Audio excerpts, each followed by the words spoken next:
And do that. And we're live, because I can be live, that's why. So, welcome to the first episode of the Winchester Crewcast. Episode 1, Get Out My Pub. Reference to the wonderful and talented EastEnders with Mitchell Burrows and Peggy, who will tell you to get out of her pub if you piss her off, because she was a legend. And I don't want to hear my fucking self. That'll be nice. I'll just do that. So, yeah, welcome to the first show. I'm the host, the host Ben, and here's my two other hosts. Kay, say hello. Hello, hello. And my bro and arch enemy at the same time, Event Status, say hello. What's up? Am I the only one drinking right now, or is it just me?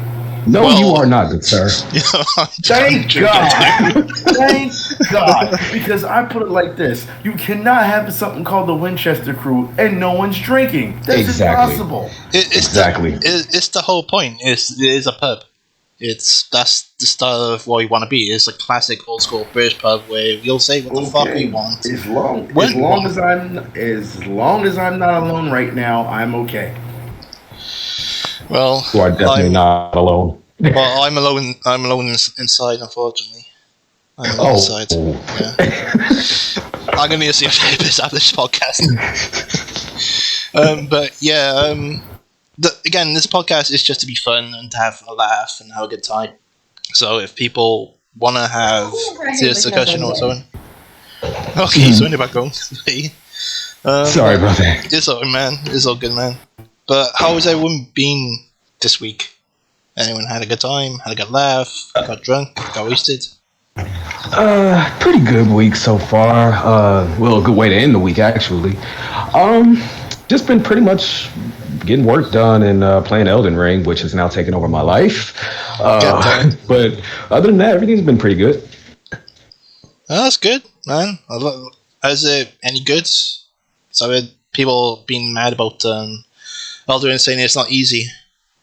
Oh no, it's definitely not easy. I can definitely say that it's easier than Bloodborne, but it's not easy by any means. Like it's a great game. Like honestly, this is the culmination of all of From Software's Soulsborne games. Like this is all it together, and it's done really well. The only thing I have an issue with is, everybody knows that From Software isn't the most technically balancing developers, so there are a lot of weird things happening, input delays. It knows about the camera angles in Soulsborne games. Oh God. Yeah. So other than that, though. Oh yeah. So, but other than that, it's difficult, but it's not impossible. And I have been seeing people say, "Oh, the game is way too hard. It needs a difficulty setting." No, it doesn't. No, it doesn't. I say by the end of the game, you won't be OP, but things are so much easier. Even when they throw new enemies at you, it's so much easier. Well, that's good, as long as it's fun for you and fun for everyone else. Event, you done anything eventful? Pardon the pun? Well, no, this weekend has sucked. Like every other week, let's say this week in general has sucked. But I'm hoping this weekend will be better. It's my birthday weekend. I'm hoping to have somewhat fun, but I don't think I am. I had already tweeted on, already put out on Twitter. I was like, it's my birthday weekend. How I expect to celebrate it, and it was like a big party. I was like, as opposed to how I'm actually going to celebrate it, which is just me and Jim. Oh, fuck, man. That's the reality of things. To be fair, though, like, every fucking birthday I've ever had now since my late 20s, I've just been fucking going to work. So I need the money. Fuck it. Oh, don't get me wrong. If I go to work, it will be a party. Oh, don't get me wrong. If I go to work, since where I work is a club, it will be a party if I go to work. I'm just choosing not to, because I don't want to deal with people. I don't want to deal with the fighting. I don't want to. For one weekend, I don't want to deal with fighting. Just for one weekend. You just want to do the fighting. No, I don't want to do the fighting either. I just want to look. When you fight as much as I do, you get to a point where you're going to say, "Okay, you know what? Today's not the day to fight. This is supposed to be the day off." No one, no, that's what you do. You know, no one asks a strong guy to lift things on his day off. You know what I mean? It's like that. You know, it's one of those things. I'm sure tomorrow they're going to be calling me like, "You want to work?" And I'm like, here we go. So yeah, it's just one of those things that's in the air right now. So we'll see what happens. Maybe something will come to fruition and something good will happen. I just got finished shopping, so I went and bought me a new basketball. Yeah, that's my birthday present. Yeah, I saw that. A new basketball. Yeah, a new basketball. That's my birthday present to me. Nice. That's all I got. You know, so, and there's nothing wrong with that. So, let me, but like, why you buy me a bit? Why do you buy myself a basketball? And why? But well, I needed a new basketball anyway, so I was like, let me go buy this basketball. Just as a present to myself. Yeah, as a treat. Yeah, that's what I did. So I was like, yeah. If anyone has a problem with it, well, then that's on them. Well, I have a problem. Why? Oh, why? Why is that? Just why? Just why? Just why? Yeah. just the why. Okay, whatever. But hey, man, I've been having the best week. Just knowing where you are in life and just having the great vibes. And doing this podcast again, I'm happy because I'm finally doing it with my crew and with everyone else. So it's a good thing. Yeah, it's been a long time coming. But fuck, can the international week please fuck off, man? I hate the international week. I hate it so much. It's because when it comes, I want to watch the Premier League, man. I don't want to watch anything else. Unless it's, well, at least my team won. They're going to playoff finals. So that's the only bonus. But yeah, it's pretty much been chill and drinking some alcohol as you got to do with this podcast because I need to be a drunk. I mean, the way to do it, honestly. Yeah. Yep, gotta do it as drunk. But so we're gonna first start off because I think Kay, you wanted to mention horror. So yeah. Well, before we can start with horror, I just want to let you know that people are wishing me happy birthday, and one of the guys posted an old Tekken video of me playing as Jin, and another one is Negan, and watching me get my head bashed in with Negan's back. I have a problem with that. I just told him to run that back. We're going to run that back. Just for bringing that clip up, we're going to run that back. I gotta see that. Wait a minute, was that one of the ones where I was there? Because I remember Negan was a problem for us. I think you were. I think you were there at the time. Negan was a problem, and so he posted the video. I'm like, nah, we're going to run that back. I can't let that happen. No. Yeah, Negan is ridiculous. Like, just unfair. Just unfair. Harada, why? That's all I have. I almost won that match too, because I'm looking at the health bars. I almost won that, so it was not bad. Damn. Yeah. All right, so well, real quick, I do want to say this before we get started. Happy birthday, my good friend. You know, like I always say every year. Hope it's a good one, and you better have a blast.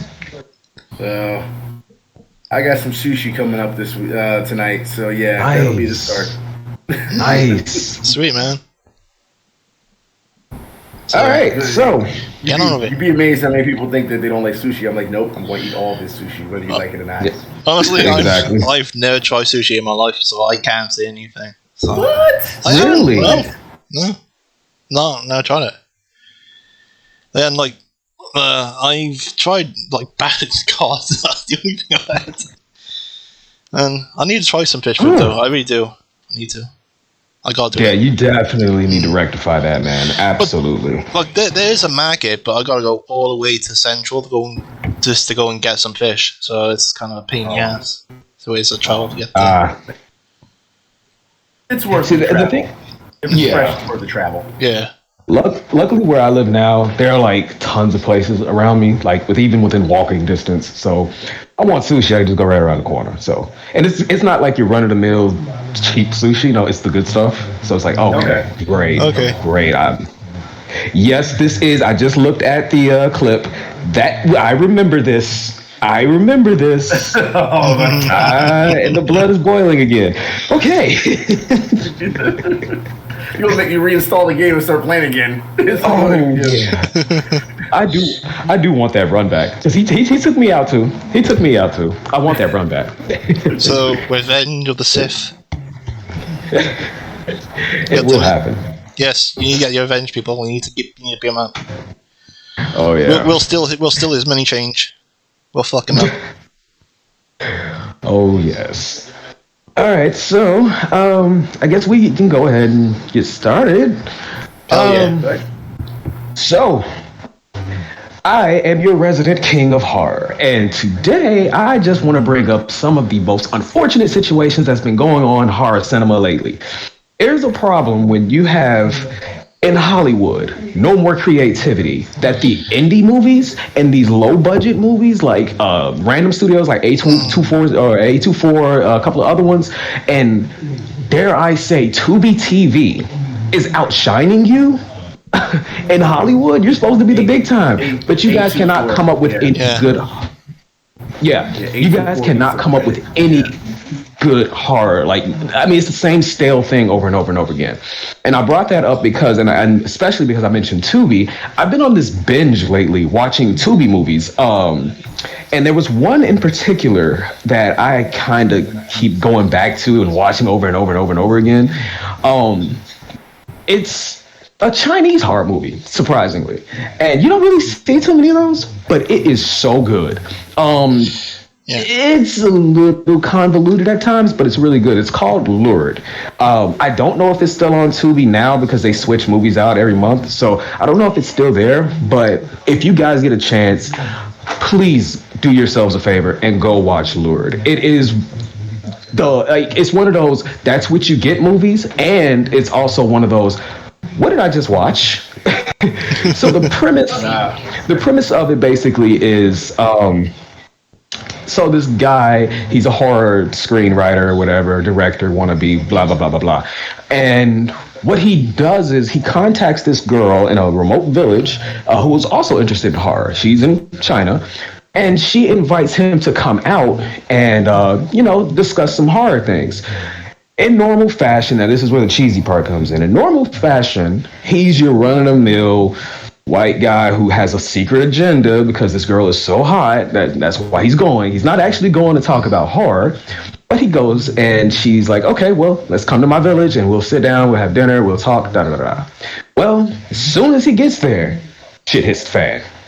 And you just feel it. It's not even like the movie is showing you what's about to happen. You just feel it. The minute he got there, it's like, okay, all right, something bad is going to happen to you, dude. Something really bad is about to happen to you. And over the course of the movie, you watch it, you see it. And by the end of it, it's like, whoa, that was something else. Until the very, the last shot of the movie, and it was like, oh, come on, you just ruined it. But outside of all of the negative things, it's a great one, and it's unheard of. I looked it up and everything, and it's completely unheard of. Not too many people have seen it. I've checked YouTube videos, tried to see if anybody else talked about it, reviewed it, and it's sad because it's a hidden gem. It's a hidden gem that no one talks about. So I want to recommend that to kick off the horror segment here. I want to go ahead and recommend Lured. He also has another movie. The director's name is Dawei Lee. He's very good. He has a couple of good other movies as well. One that I know for a fact is still on Tubi is called Perfect Horror. Cheesy in the best way possible. Very cheesy in the best way possible. It's fun. So this guy he's unknown, but he really needs more exposure. Like his movies, and I came across it by accident. And I was like, I need to look into this guy more. And that's what I mentioned about Hollywood. I know I don't know them personally, but I know all the directors you could talk about and da-da-da-da-da-da. And nobody is fitting the bill anymore as horror or beginning to be horror legends. And you don't have any more Wes Cravens. You don't have any more you don't have any more Friday the 13th like movies. You have copycats, but you don't have anybody that's John Carpenter that's grounded in those movies like what we grew up with. So I'm finding these hidden gems, and that's a director that I definitely want to say, Honestly, he needs more exposure. So check out Perfect Horror, free on Tubi. Check out Lured if you can find it. Like I said, it was on Tubi and it's moved on now, so you might just have to look for it. Really good. And, oh, by the way, they're found footage. So if that's a thing that you may not be into, that's kind of what his direction is. It's found footage. So it's really cool. It's done. I mean, you can only do found footage so many ways. So, but the way he did it, pretty good. I definitely recommend it. All right. That's right. I will say that I spend a lot of time watching Shudder. So I watch a lot of horror movies, but I will say that recently, and I want to add this real quick, that I watched the new Scream. That just came to home video. I didn't go to the theater to see it because of everything that was been going on, but it came to home video, and I watched the new Scream, and it was pretty damn good. I'd say it's pretty damn good. Now we have reported on the Event Omega podcast that Scream's the new Scream. There's another Scream coming out this summer. I believe they're in production. They start production in the summer, so I'm looking forward to that. I also wanted to give y'all a little bit of breaking news. 11 minutes ago, Triple H confirms that he will never wrestle again due to his recent health problems. I saw that.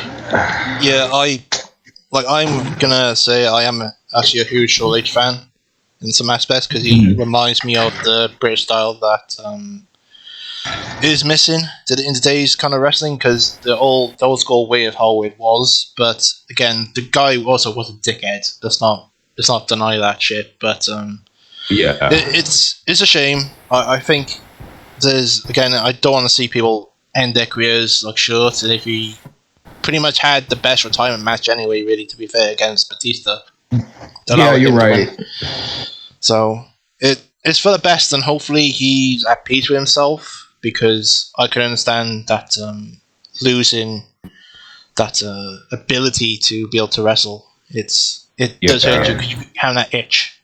It hurts. I'm sure he still has that. Yeah, he still has that fire inside him. I'm sure he does. Mm-hmm. Right. I was just thinking, he still had a couple more left in him. I think he had some great matches left in him. A couple more. So when I saw that, because at first I saw the announcement that he was going to be talking about it, and then I saw that and it was like, oh, that's not the news I wanted to hear. He's an old horse that needs to sit down, and he was doing great work in NXT's backstage. He was doing a great job. Yes, he was. And then this happened, and then of course it was taken over, and we know Shawn Michaels is trying to steer the ship right now. It's kind of sad because we know that all the things that Triple H has done in the past, you know what I mean? I know a lot of people like to talk about the backstage powers and all this, and how he didn't like Jericho and all these other things that we So I mean, it's kind of sad that we have to see this happen, because you never want to see an aging, and I will say an aging athlete, because wrestlers are athletes. I don't care what anybody says. It takes a lot to work. I mean, a lot to do that. 365 days a year, getting slammed on your back. You know what I mean? And then you got to hit the gym all the time and make sure you're okay. And that's an athlete for you. It's a different type of athlete, but it is an athlete. Yeah, that's why I do mention a lot of times when people are like, "Oh, did you since you went to the live shows and stuff, it's fake, right? Is that why you really don't pay attention too much?" I'm like, "Oh, don't you ever say the F word to me ever again? Don't you ever say that?" It's not fake. It's scripted, but those guys still take those slams. Those guys still, it's. I mean, look at Big E recently. I watched that spot happen, and I said, at first when I saw it, I was like, oh, God, that could have been really bad. That could have been a really bad botch. Hours later, Big E's neck is broken. I'm like, I knew, oh, God, that is, that's horrible. Yeah. And so they're definitely athletes, and it's kind of sad to see, them. I mean, it's such a high-risk sport, and it's another thing, and here's the thing that I really have a problem with pro wrestling.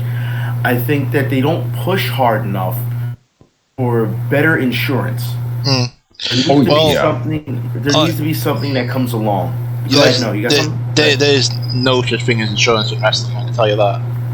Because they're too injury prone. It's not even that. It's just that there's no insurance whatsoever that will cover wrestling. you'd have to that say, will cover them. And yeah, exactly. We'll And that's why I feel as though they need to get together and push for something that that covers them, because they're really just out there, just pretty much alone.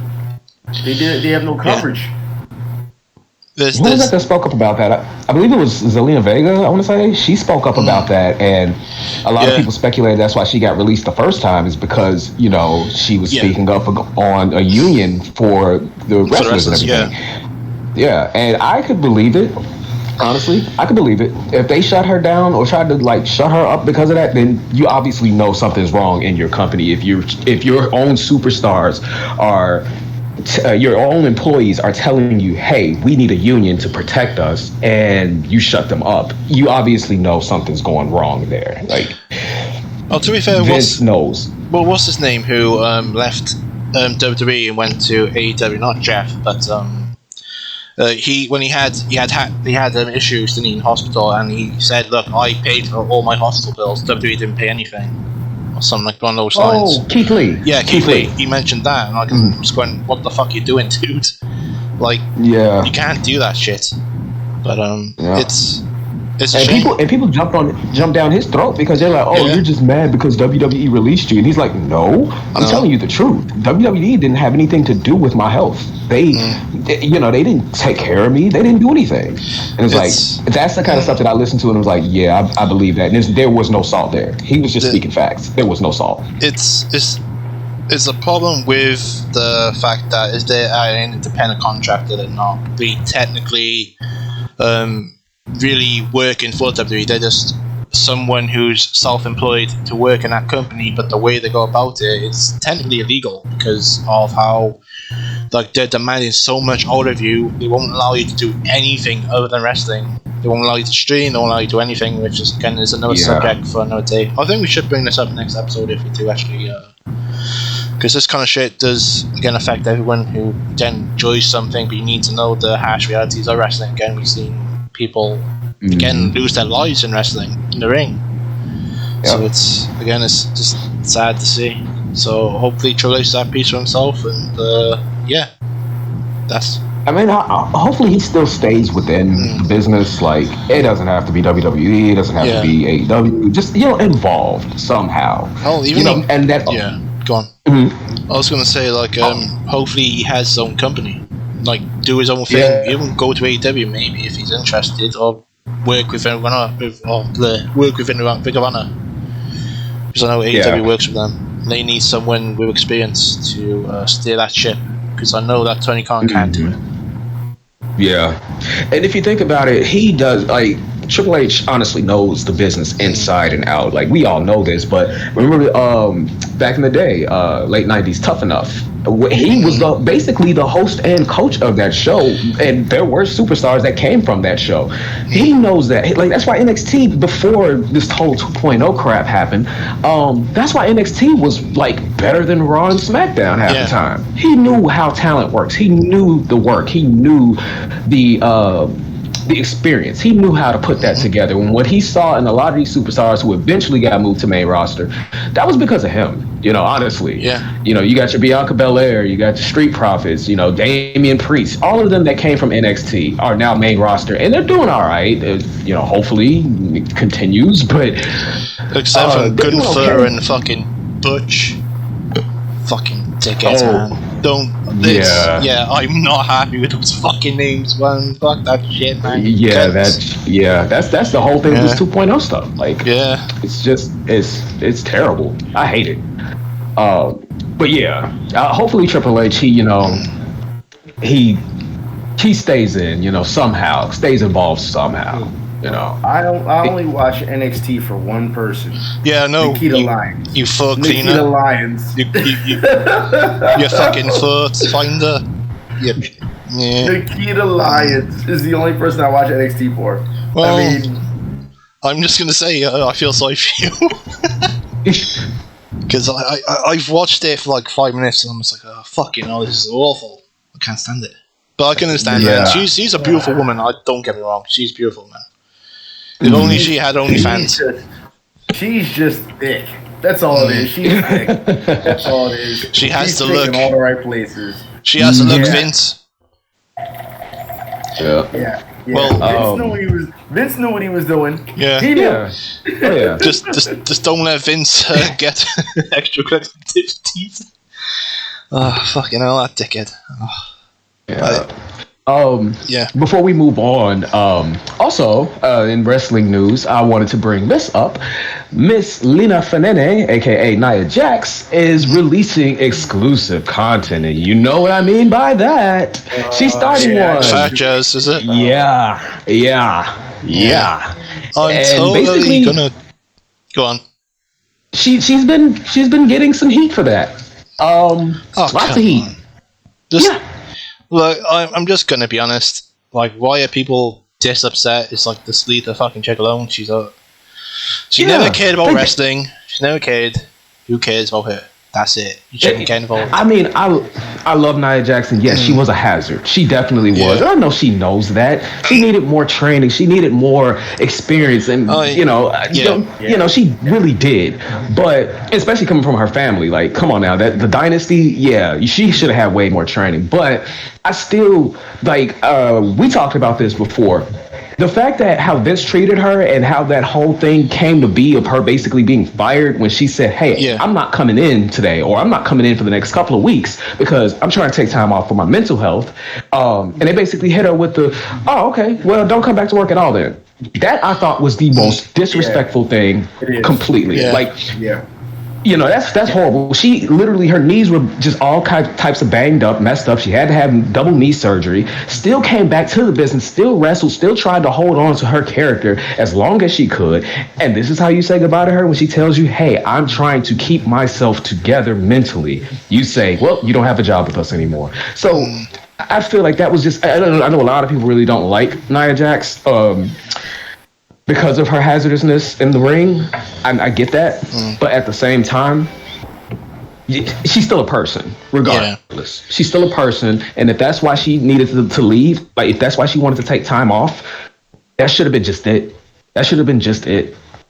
You should have said, okay. Yeah, I agree. It goes to show you how much they care about you in that business. That business is cutthroat as much as possible, and they let you know. They told, and I bring up, they told Eddie Guerrero and they told Chris Benoit, you know, if they took time off during their run, you know, someone can replace you, and then that's it. And then they was like, no, I can't take time off. Even though I got all these concussions, even though I got all these injuries, I can't take time off because someone's going to take my spot, and then God knows where I'll be in the business.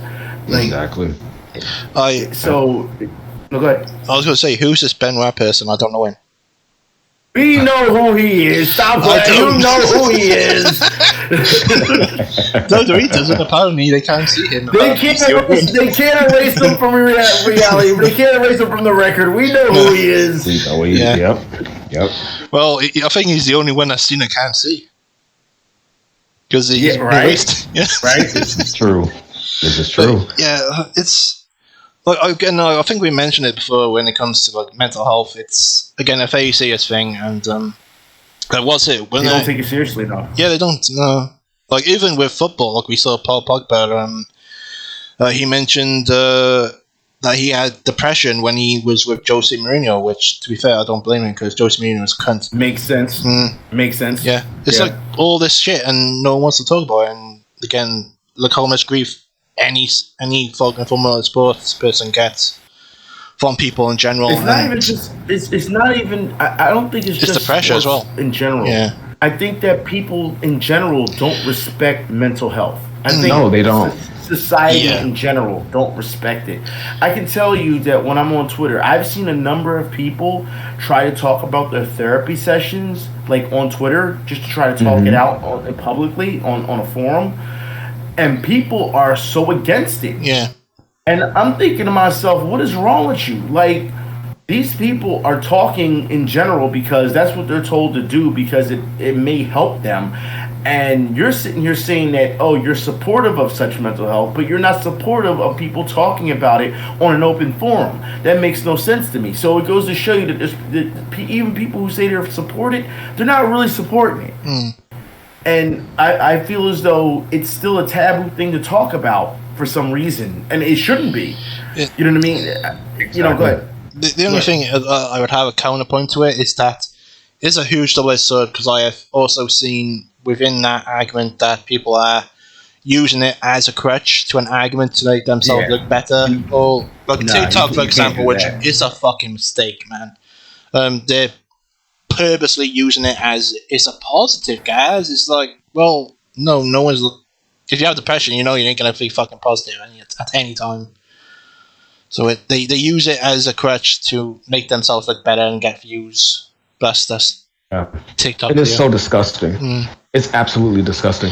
And I think that's where a lot of the war comes from, and I have to say it as a war, because you do have the ones who suffer from multiple different things, be it depression, manic depressive disorder, anxiety disorders, and things of that nature, and who legitimately go through that. And the funny thing about that is the ones who legitimately go through it, they're the ones that don't say a damn thing to anybody. But then you got the warriors, air quotes. You got the warriors that say, oh, I had this and I'm celebrating this and this, da da da, and I'm 72 days away from suicide and I've been doing great, da da da. Come on now. Now you're just asking for attention. But then you also have that very, very thin line of, are you telling the truth or are you just trying to get clout? You know? Yeah. And that's where a lot of that comes from. I just think that I see people who actually deal with mental health and they see people who act like that and they call them on it. And the same thing, I call them on it too. And they think that they are special or they can use it as an excuse to act the way they act. And I'm like, no, you're not going to do that, because then you disrespect those who actually suffer. You can't do that. Exactly. And but because they have, the backing, you know what I mean, when it comes to followers, they just get all the support in the world. How dare you say this to that person? How dare you? And I'm like, yo, shut the fuck up. Like, do you understand that there's other people? You know what I mean? There's people who actually suffer. There's people who suffer in actual silence. Silence. Yeah. And you've got to be kidding me that we're just going to let this go because this person decides, oh, I'm going to use it just for cool points. No, we're not having that. We're not having that. When you bring it to them, the crazy part about it is when you are a person that actually does deal with it and you bring it up like, hey, this is not something to play with. Oh, now I'm fragile. Now I'm a victim. Yeah, now I'm not trying to get that. Exactly. Like, get out of here. Get out of here. I am a victim, though. I am a victim. What are you a victim of? I'm a victim of abuse on this podcast. No. I feel like this. When people start acting like a victim, I simply say, you're a victim. I'm a survivor. Yeah. Mm-hmm. There's a difference. There you go. Yep. So, and that's the No, yeah. Go ahead. No, I was just gonna say that's the part that pisses a lot of them off. It's like, oh, I've been through shit and I'm still here. So what's your excuse? And they don't want to hear that. They don't want to hear that. It's like, no. And then when you digging on them, they get upset. And it's like, yo, you can get upset all you want. This is reality. Here's the problem with people who act like that. They haven't had anybody who can be hard-nosed with them and say, look, this is how it is. Now you have a choice. You can either run from it or you can embrace it. And you can do something with it. Yep. No. They decide they want to get online and act this way and then say, well, I can act this way because I have a certain condition. I don't give a shit what your condition is. Yeah. At that point, exactly. At that point, I don't care. Yeah, like you're in the loony bin with the rest of us. You're in the asylum with the rest of us, which means that you're not the only person who suffers. Which means that you have to straighten up and fly right, and this is how you're going to have to act. Now, if you want to act the way you want to act, don't expect any sympathy. Exactly. You know what I mean? The rest of us go through shit too. I was going to say, I think at the end of the day, honestly, I'm glad you put it that way too. You're in the lion's den with us. Yeah. and you come in playing the role, you come in playing with us like that, no, we will attack. We will let you know, like, don't do that. Don't do that. Yeah. It's like these people want to play by one rule but not the other. It's one of the things I will always live by is that you live by what you do to yourself and what you put out there to others. Because at the end of the day, like, I'm not going to disrespect people for no fucking reason. If you come at me with disrespect, then you're going to get it 5 times worse. Because oh yeah, I was taught to be an asshole, be worse. Because then they'll back off. So it's, again, give and take. It's give and take. And this fucking entity is going to be a pain in the ass. God damn it, you assholes. The problem with, especially when you see it online, is that there's no unity, and because everyone's out for themselves. So a certain person can have a disability or have some type of mental illness, and they're just like, "Hey, look at me," and then another person can come along who has said disability or mental illness to say, "Hey, what is wrong with you? You shouldn't be acting like this," and then all of a sudden, you have these people who defend that other person and like, no, this person's suffering the same way. You can't jump on that person for calling them out. You can't. You know what I mean? And then you have the rest of the community. It's like, oh well, that's a fight that's going on. I'm not getting into it. No, you should get into it. You should, because it could happen to you as well. And they never take that stance. Never. I just want to say very briefly before you guys get on. Hey Joe, what's up? Yeah, I got my own podcast. Hey! It's a bad joke. I'm joking. But yeah, I don't think you're going to be here, so I'm going to hide in my shadow. I'm going to pretend I've got mental health, okay? So, carry on. What you guys want to talk about? Still, because we're still like somewhat in the horror situation or horror segment a little bit.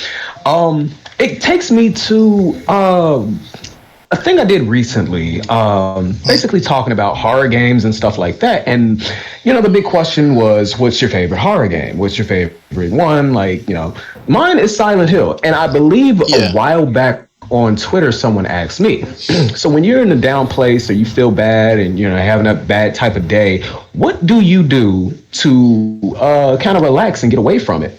I said Silent Hill. And the person was like, wait, what the fuck is wrong with you? Silent Hill? How does that make you comfortable? And that going in line with the idea of like mental disorder, because we all know Silent Hill definitely, especially Silent Hill 2, stems from... Silent Hill 2 is, I will say, has to be the best out of the Silent Hills. Yeah, absolutely. Yeah, absolutely. Yeah, absolutely. And Silent Hill... No, go ahead. Go ahead. Oh, no, go ahead. I was just going to continue what I was saying. But I was going to say Silent Hill 1 through 3 is the best series with an honorable mention of 4. There you go. There you go. And even, you know what? Thinking about it, Silent Hill 4, The Room, it still does stem from mental illnesses and loneliness and abuse even. It still sticks with that theme.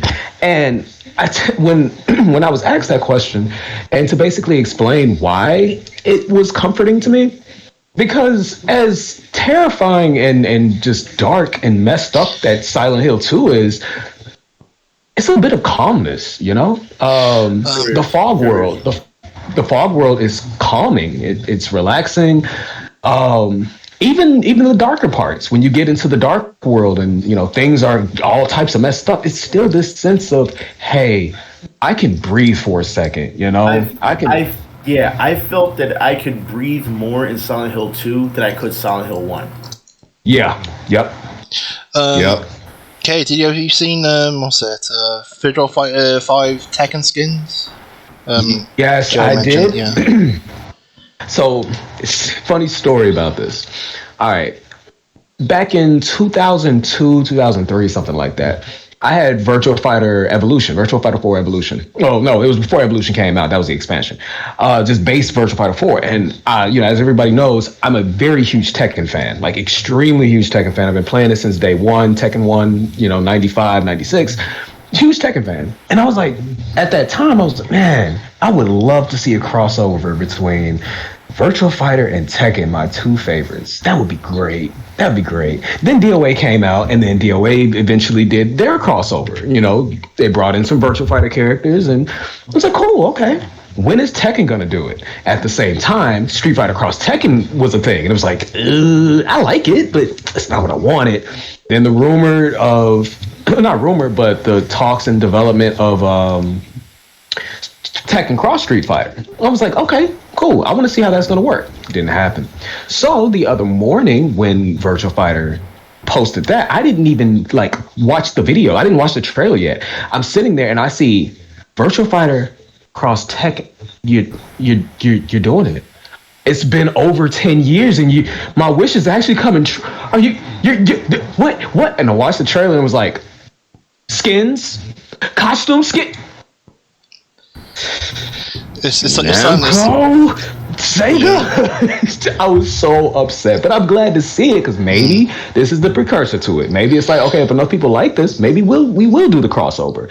But I was just like this. I thought this was the thing. I thought this is what I've been begging for years, and no, it wasn't completely. And so far, we've only seen Kazuya and Heihachi, and they said there are more skins coming. So it's like, all right, fine, but still.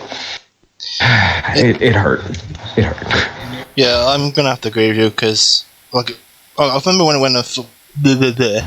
Virtual Fighter 5 when it came out this year, well, last year, didn't it, for like a remaster? Yeah, it was last year, and everyone was not playing it. Now, hopefully, this might help people. But at the same time, it's out of anything you're gonna do, it's fucking skins, man.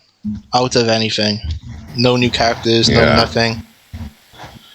And it's like, okay, what are you guys trying to do? Are you trying to build hype for a Virtua Fighter 6? Because if so, then keep it up, but give us some information. Let us at least know, Virtua Fighter 6 is coming. Just let us know that. And at the same time, too, please, Sega, I'm begging you here. I am on my knees begging you. Do not give us a watered down version of a Japanese the original Japanese version, because they did it with Final Showdown. They did it with not Last Round, that's a DOA. They did it with a couple of the other Virtual Fighter 5s. And they stripped the character customization down bare bones and then made you pay for it. And it was like, oh my God. So Sega, I'm begging you, please give us the full thing. If you're gonna do Virtual Fighter 6, whatever Japan has, we have it too. Please, because Virtual Fighter actually has a primarily big following here. Not in the FGC though, and we can talk about that much later. Fuck the FGC. Most of the FGC is afraid of Virtual Fighter. Well, yeah, they are. Yeah. Well, I'm just gonna say, I was gonna put there. Fuck the FGC. Yeah, they don't want to touch that, and the main excuse most of the time is, it's too hard. I don't understand the frame advantages or disadvantages in this game, or I don't understand this, and it's just too hard. I don't want to waste my time with it. Oh, well, you just don't want to play an actual good fighting game. Go back to your Street Fighter. Yeah. Again, like, if you have a good game, just get good. That's the old excuse in the book, you know? We all know that. What? I can hear myself in the background, goddammit. Who's doing that? It's not me. Like I said, I'm going to cancel if you're doing it. Yeah, it's going to cancel today. That's why. Oh. Like I said, like I said, I don't think y'all really want me to get me started on the FGC, because I think I've done it for years. Yeah. How I feel about the FGC. A 24-hour marathon. I mean, Jesus Christ. Yeah. But I will say that I've noticed that they are scared to touch certain games. It depends on popularity, if they strike when the iron is hot. When Virtua Fighter 5, when that resurgence came, they jumped on it, and then they decided, okay, a couple months later, they was like, all right, we're gonna get, we're not worried about it. Now, if y'all haven't noticed, I don't know if y'all noticed yet, but we talked about on our pod, on the Event Omega podcast last pod, Teenage Mutant Ninja Turtles, the Cowabunga edition, the remaster is now, because the Tournament Fighters is going to be on there. Teenage Mutant Ninja Turtles Tournament Fighters. Now everyone's jumping on that. Yep. So it goes to show you that every time, as soon as something either gets redigitized or re-released, or a new game comes out, that's when they strike. It's always when they strike. But the longevity of the games are never there. You can only find the longevity of your games when it comes to that in your local tournaments. In your locals. I mean, think about it. Look at what just came out. Well, re-released. Look at what just happened. Persona 4 Ultimax Arena. Now everybody and their mother is playing it now. Yeah. And I'm like, wait a minute, that game is old as hell. Right. Where were y'all? Where were y'all back then? Where were y'all? On PS3, where were you? I even saw Kenny Omega post a picture of him playing Persona 4 on his big screen with his fight stick. Yeah. And I'm thinking to myself, if you don't sit the fuck down and realize, like for real, given what he has done to help damage the FGC, sit the fuck down and let the rest of us deal with this. And let people, you know what I mean? But it's just like, who am I to say anything? If I say something like that, then people won't get mad at me. You know what I mean? But it you know what I mean? It goes to show you, as soon as a re-release happens, as soon as a new game comes out or whatever, they jump right on it. But longevity-wise, I give everything, I say, fighting games-wise, depending on not the star power, but the promotional power that it has, I give it 3 months. King of Fighters is going to see that hit, since they just came out with their new game, 3 months. It's been a telltale sign every time they release a new King of Fighters, and you know what? No matter how many times they release King of fucking Fighters, I'm sorry to tell you, but I'm going back to King of Fighters 13. I'm going back to it every time. All right. And it goes to show you, 13 was great, and it doesn't get the respect it deserves. And then you come out with 14, and it lasted 3 months. You come out with 15, guess what's going to happen? It's going to follow the same problem. I don't care if it has main stage at EVO or not. It's going to have the same problem. 3 months. I think I checked out of the whole idea of games being, mainstays at EVO like years ago, because it doesn't matter. First off, if the game is a mainstay at EVO and it's on the main stage, it's the big one, half of those players are only there for exposure. They don't give a damn about the game. Come on now, think about it. Do you hear anybody talking? Overseas, they play King of Fighters hardcore. Yeah. Absolutely. In the States, they don't. So that's the biggest problem that EVO faces, since it's a state-based game. It's a U.S.-based. I'm sorry, not based game, but a U.S.-based tournament. Sorry. Wow. And the thing, real quick too, as big as that game lasted, I know it's pretty much over with. Mortal Kombat 11. Why was it so big and popular? Oh, I don't know. Sonic Fox. Because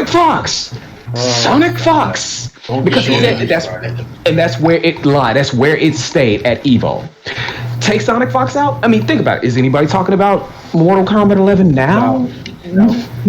Come on. I retweeted not too long ago. Mortal Kombat, I believe it was Ultimate. Mortal Kombat Ultimate HD. It was, I think, yesterday or the day before. And I'm for it. Like, if you bring back the older games, like Mortal Kombat 2, Mortal Kombat 3, Mortal Kombat Ultimate, dude, I'll play those fucking games. I will play those games till the sun come up. But these new games, Mortal Kombat 11, you couldn't get me to touch that game. You couldn't get me to touch it. See, there's only 2 reasons that brought me back to that game. Cabal, Noob Saibot. That's it.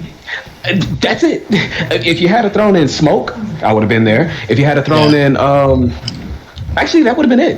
I had Cabal, I had Noob Saibot, and if I had Smoke, and Rain. Yeah, I'm back.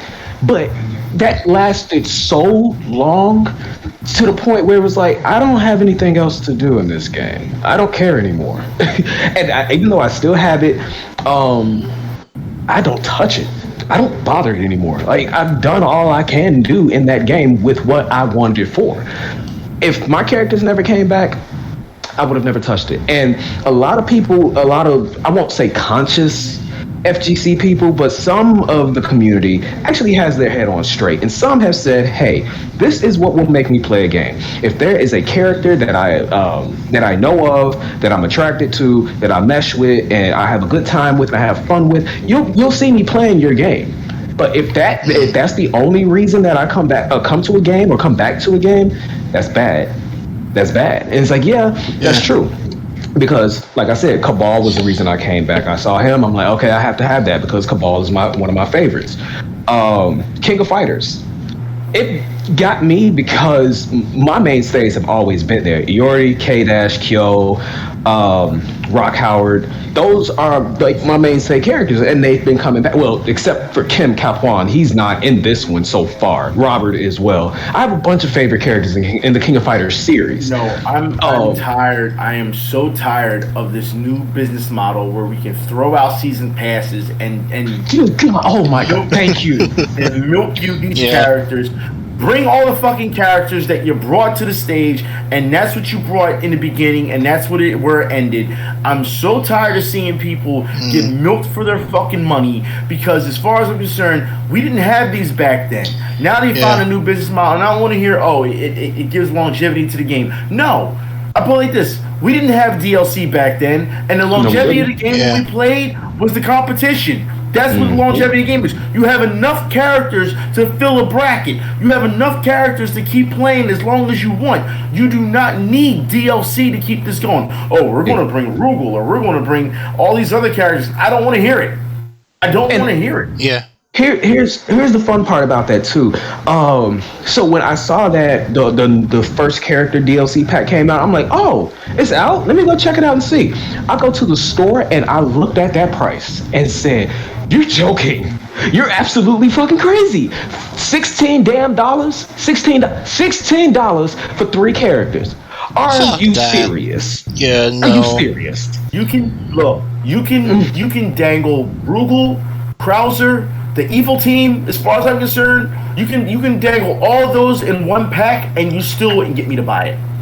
Oh, you just wouldn't, because it's bad. It's bad business. It's bad business decisions where they're just trying to get you for your money. Well, I can briefly interject because I actually have a problem with this, because with the Boruto/Naruto game, the Shinobi Fighters. They keep using the same fucking characters all the fucking time as season passes.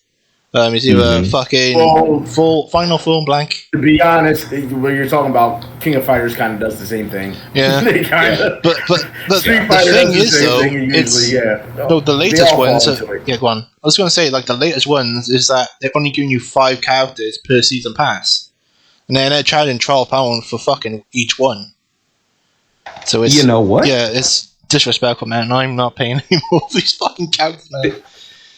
Okay, so I'm glad you mentioned Street Fighter, because I want to say this. Yeah. So who here, show of hands, knows that Street Fighter 5 is done? Yeah, it's done. Street Fighter 6 has been announced, so it's done. I've talked about this on Twitter, and it's absolutely ridiculous what Street Fighter 5 just put out with their with their cell shading pack and all that stuff. What? Like, what? Yeah. Go on. Things that should have been in the base game, they're just now putting into the game. What was it? The game came out in 2016. Sorry. Yeah. It came out 16, yeah. So it's what, 6 years later? Yeah.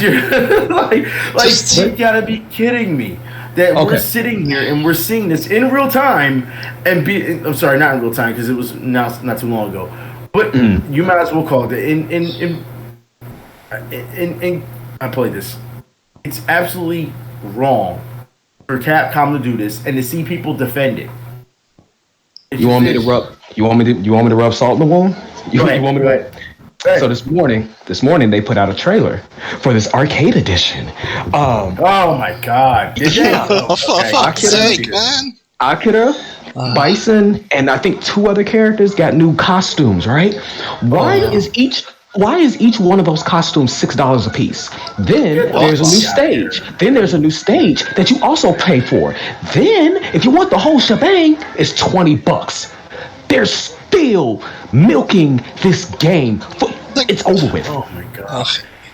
They're going to milk it until Street Fighter 6 comes out. That's what they're going to do. I just shook my head when I saw it this morning. I was like, okay, come on now. See, I'm going to have another drink. Yep, you're going to need another drink. Fucking Christ, man. Fucking Street Fighter doing that shit? What the fuck's wrong with people, man? I'm just going to say it. If you are fucking doing this shit and you're fucking paying for this shit, I want you out gaming, dude. Get the fuck out. Just get the fuck out. They Stop think it's skins, the new norm. I would say new fighters, new consumers think that this is the norm. It is. So they automatically think that for some reason it's okay. I'm sorry, but if you bought Street Fighter 6, Street Fighter 5, you have to understand, I'm still drinking. I'm drinking. Goddamn drunk. Kentucky. I'm drinking Kentucky straight bourbon whiskey. I'm not drinking any beer or anything. I'm drinking whiskey. So understand, I'm drinking hard liquor. I got rum in my cup, so. See, there you go. I get it. Yeah. Mm-hmm. We're drinking the hard stuff. We're drinking the hard stuff while talking this. You have to understand that when it comes to these things, this is not the new norm. It's not the norm in general. When people decide, okay, I need to, and here's the thing. We've talked about this on Twitter, and it's true. The companies have figured out that they can use peer pressure to get you to keep up with the Joneses. Because that's what it is. You're keeping up with the Joneses. You need to have that new thing. You need to have that constant thing. So you're the day one, you have it right there so that you're on level with everyone else. And it's absolutely wrong. They're picking on the fact of the fear of missing out. They're preying on that. Now, I can't even say picking on it. They're preying on the fact that you're going to go through oh God, this new game just came out and I'm not going to be able to play it. It's psychological abuse. That's what it is. It's so messed up. The biggest problem with all of this is that it's also to do with the fact that it's also to do with fucking phones, dude. It's to do with everything, and unfortunately with this fucking industry how it is with entertainment, and it's fucking disgusting. Yeah. It really is. Yeah. Like I said, going back to the movie industry with horror movies, it's just it doesn't even have to be meaningful anymore. It's just this is the new movie that came out, and it's supposed to be the scariest thing on the planet, and and it's like, and where's the story? First off, it takes a lot. If you're a veteran of horror, but be it video games, be it movies, whatever have you, if you're a veteran of it, it's going to be a lot to take to scare you. So when I hear, this movie just came out and it's the scariest movie in the last decade, and then I go and watch it and I'm sitting there yawning and just, what just happened? Oh, did you see the thing come out the closet? What thing? Oh, okay. It's not even scary. What are you talking? This is and what pisses me off about that, and I will say this, TikTok is good for this bullshit. TikTok is good for this. They have people making videos. Oh my God, this movie messed me up so bad. Oh my God, this movie scared me so bad. Oh my God, this movie did this and that. That's a joke. It's like, it's gotta be a joke. I have people calling me saying, "Hey, Kay, check this out. I just saw these like TikTok videos of this really, really scary movie. Have you seen it?" "No, what's the name of it?" "Such and such." "Oh, okay. I'll check it out." Come back maybe a day later. "Yeah, I watched that shit." "Oh, was it scary? Was it scary?" Hell no. No. So why are they complaining and like freaking out and like crying on the camera? Because they're idiots. Just because they're idiots. Yeah. Go on. No, go ahead. I was going to say the biggest problem for me today when it comes to horror movies is that there is no originality and there's no good writing anymore in these fucking movies. Like, fucking Chainsaw Massacre, Nightmare on Elm Street. Hey! Chainsaw Massacre, the remake of Chainsaw Massacre. I'm not talking about the remake. Netflix. I'm not talking about the remake. I liked it. No, I'm just saying the classics, man. That's what I was going to come at. Is that the classics were good. It had its flaws. Don't get me wrong. It had its flaws. It had some big flaws. But, I mean, the overall product wasn't that bad. It wasn't. Mm-hmm. The person I picked to survive died at the end. So that's all I'm going to say. They died at the very end. So I'm not too mad at it. But I mean, the overall product. I understand that Leatherface should be a 60-year-old man or 70-year-old man who can't do these things. But we're talking it's Leatherface. You have to throw those things out the window and understand that reality is the bounds of reality does not work in horror. It just doesn't. Don't get me started with Jeepers Creepers, man. I hate that fucking movie. It was shit. They're getting ready to make a new one. They're making another fuck. Oh man, the fucking movies were awful. It was boring. Like the second movie, I'd rather fucking watch fucking Saw 2. When a dude just keeps shooting himself when going to open the door and he just gets shot. Pretty much. That's what I'd rather watch again. The thing is, though, I don't have a problem with the creeper himself as a villain or monster, demon, whatever you want to call it. I don't have a problem with him. It's the creativity. It's just like, you can't, you're running it into the ground. It's like, okay, so many years, he's going to wake up and go eat people. We get it. Yeah. That's it. How is he going to do it this time, though? That's basically, like, in the same, like you said, Saw. How is he going to do it this time? You know? I love the lore of him and what he is supposed to be, but outside of that, no. Come on now. Come on. Plus, speaking of which... Go on. No, go ahead. And plus, also, when it comes to Jewish creepers, like, there has to be a way to fucking kill that dude at this point. You can't just keep allowing someone to just keep killing people over and over again. There has to be a weakness towards the dude. That's the thing. Like they did it in the second movie, and basically they were like, like, this dude can't die, so we just have to lock his ass up. And they knew to do that. We got to hit him with this arrow and pin him up, and then when he gets back up again, we'll do the same thing. He can't die, and that's why I said I like that, because think of it like this. When you have Jason Voorhees, Michael Myers, and I will talk about Michael Myers in 1 second, but you have these different convoluted ways of why these killers don't die. Jason, as we know, is a damn zombie. Just accept it. He's a damn zombie. Yeah, he's zombie. He's zombie Jesus. He's zombie. Yeah, he can't. He's not gonna die. He's not. Mike, on the other hand. Now this is a bit of an issue because Halloween Kills was awesome. I don't care what anyone says. I love Halloween Kills. It was okay. I had two major problems with it though. Okay. Number one problem, they retconned Jamie Lee Curtis and her role in relation to Michael. Yeah. Yeah, they did. That pissed me off so bad. I was like, wait a minute. I've grown up on this movie. I know the story. I know the history. I know the lore. Well, it's a mix of Rob Zombie's Halloween and was it the original Halloweens? So they took liberties in what was going on with the Halloween, this new Halloween. And to be honest, I don't have a problem with it. Halloween Kills, I felt No, I want to know it before I go further. I want to hear your second problem with it. See, typical Chelsea. The second problem I have with it is you gave him now a reason why Mike don't die. Now, we tried this before in Halloween 5, but you brought it back in this way now. He is not a person. He is not a being. He is just the entity of evil. So they're like literally tearing him apart in the street and nothing's happening to him. Yes. And it's like, well, he gets off on it. Yeah, he gets off on it. It's like, wait a minute. Now all of a sudden, this dude has been supernatural all of these years. That's why he's old as hell, still bodying people. You mean to tell me? I don't think he's supernatural. I think that he has such an adrenaline rush from what's going on that he can't be stopped. If they had said it that way, I would have accepted that. But the way they were explaining it was like, oh no, he's just the embodiment of this now. He's got it. I mean, they just finished wrapping up Halloween Ends, which makes me feel as though Michael Myers will die in Halloween Ends. I also feel, and I will say this now, I'm going to go on record. I feel Laurie Strode will die in Halloween Ends. Yeah. Yes, please. Okay. When not, it was the one after H2O, where she died at the beginning. Well, she died in the beginning. Yes. I was like, okay, all right, that's one down, because Laurie has been through enough. She's fought her hardest, and the way she went out at the beginning of that movie was like, okay, that feels organic. It feels natural.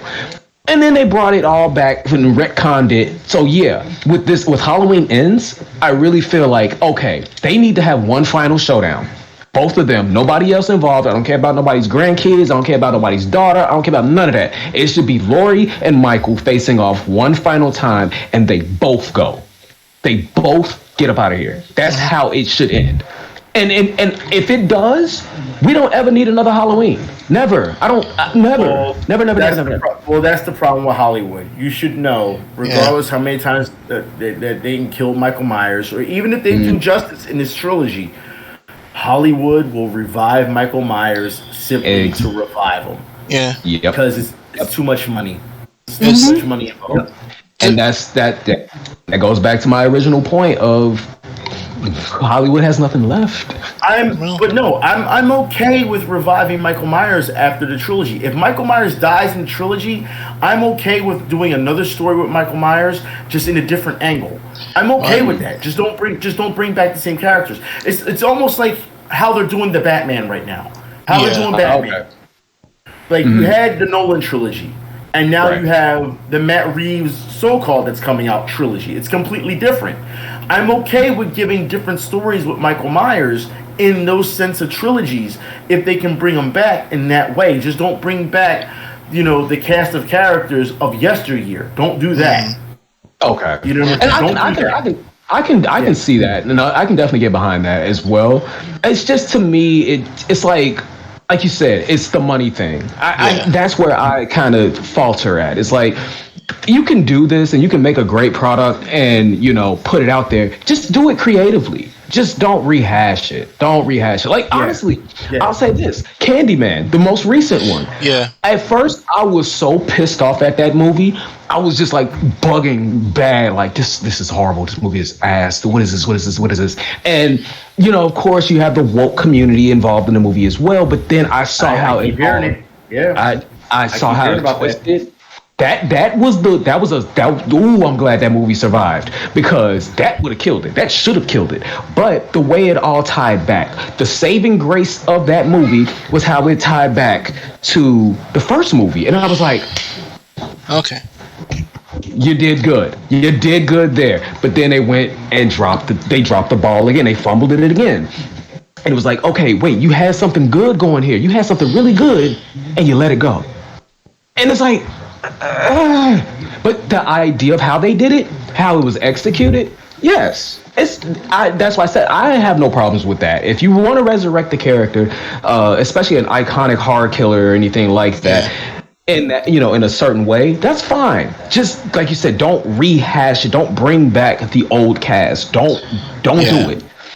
And if you do happen to bring back an old character that everybody will go, oh, look at this, then do it one time. Maybe give them 15 minutes on the screen and poof, let it be it. That be it. Whether they die on screen, whether they die off screen, whatever happens, just put them there for a little bit, get the hype, then bring it back and create your new story. That's how that should happen. It sounds like this is going to happen with the new Scream. Because there's already rumors that Courtney Cox has been signed on for the new Scream. Oh no! So she's still coming. Gil is still coming back. At some point, she was in the recent Scream, but at some point you're going to have to let those legacy characters go. Mm-hmm. You're going to have to. I'm not going to spoil the current Scream that just came out. I'm not going to spoil it. We were supposed to watch that like 2 nights ago and never did. Yeah. Wrestling. I'm not going to say nothing. I'm not gonna say anything. It's worth a watch though. I'm not gonna say anything. Okay. Oh no, I was just gonna say, Scream has a very specific place in my heart because it scared the shit out of me. And here's why it scared the shit out of me.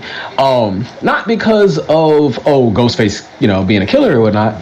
So when I was younger, at my old house, my room, my bed was sitting next to this window, and my blinds had this little space between. You know how blinds are, and you can kind of see out the corner of them.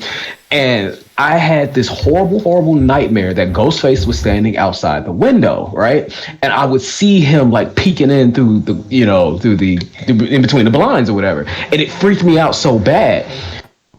Later, maybe like 2 nights afterwards, I was up late. It had to be like 2 in the morning, and there was a commercial before Scream came on, and it said, "The killer that's about to call you is already in your house." There was just something like, how like Chiller, there used to be a TV channel called Chiller, and they would do like these little segments, like kind of like Adult Swim. Yeah, and they would do those segments, and that was one of them. So not only am I freaking out because I think Ghostface is standing outside my window now, but then you just played this commercial saying, "The killer that's about to call you is already inside your house." What the fuck?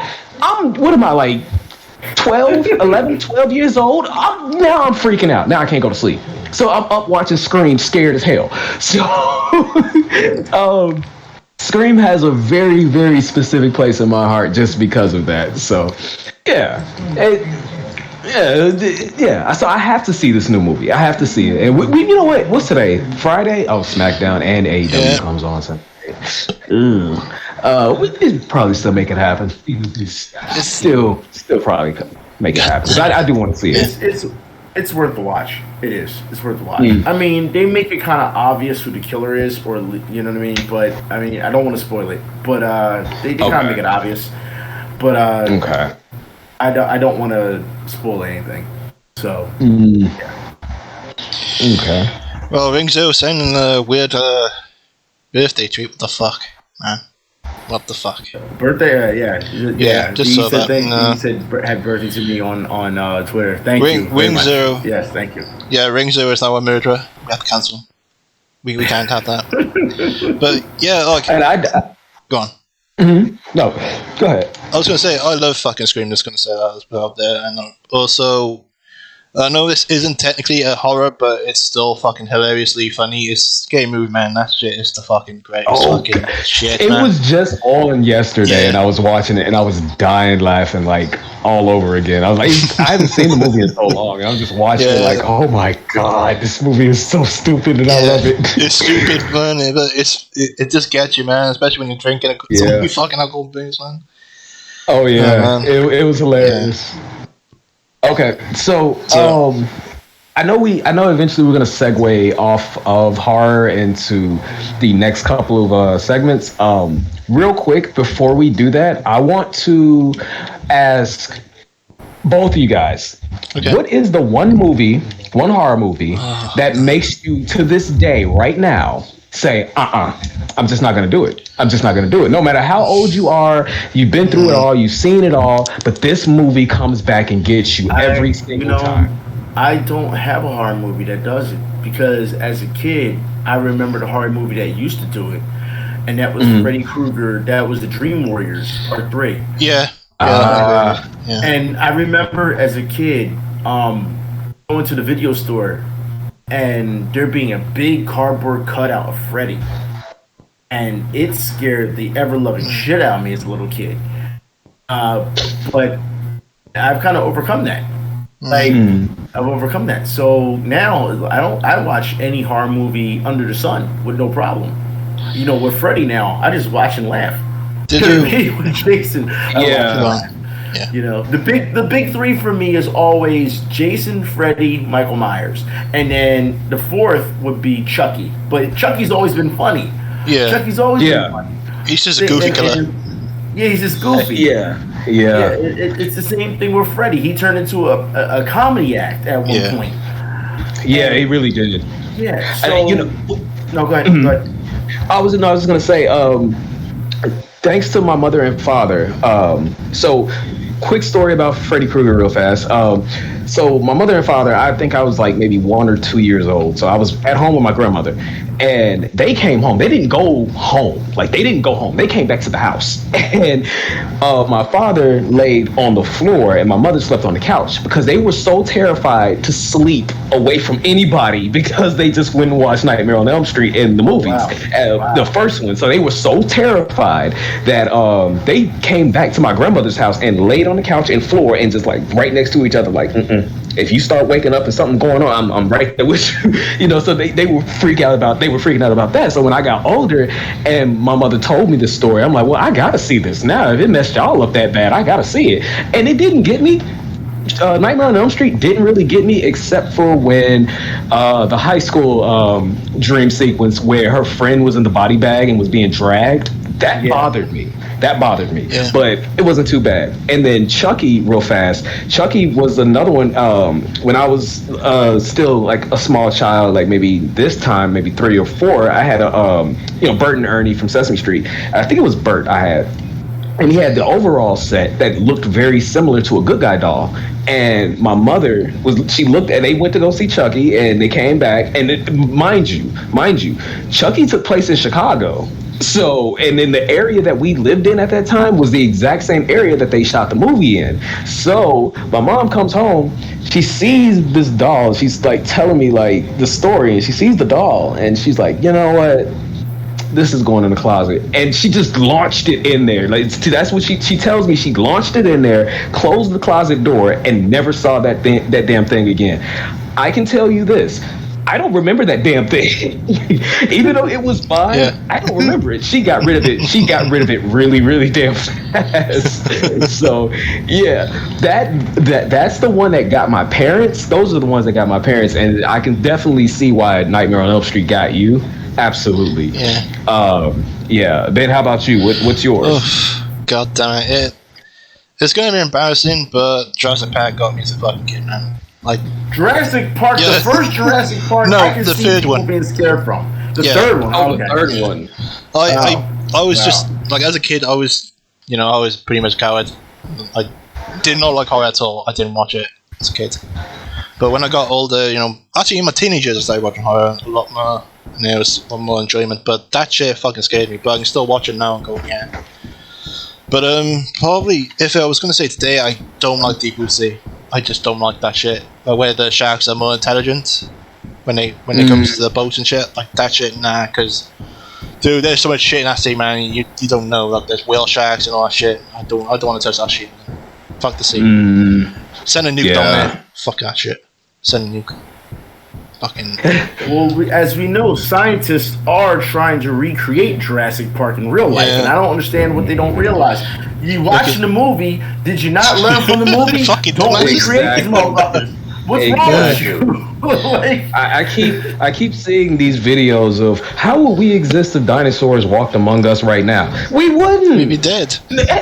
Come on now. Yeah. You got a big ass T-Rex literally walking outside. It's one thing to see a moose walk outside your backyard, right? It's another thing to see a deer walk outside your backyard. But you look and turn around and see a whole T-Rex or a velociraptor just sprinting down the street. Oh no. No. And you know that velociraptor is not alone. You know he's got people he's got other ones with him. So hell no. Absolutely not. I'm good. Leave well enough alone. There was something I saw the other day. I don't know if it's fake or not, but they said that he caught like a fish that looked like a dinosaur or something in the ocean or something. I don't know if that's true or not, but I saw like an article about it and I went, what the fuck is that shit, man? It was like a fucking big motherfucker. See now that type. See, when it comes to the sea or the ocean or anything deep below, I really cannot. Don't know. I refuse. I cannot do it.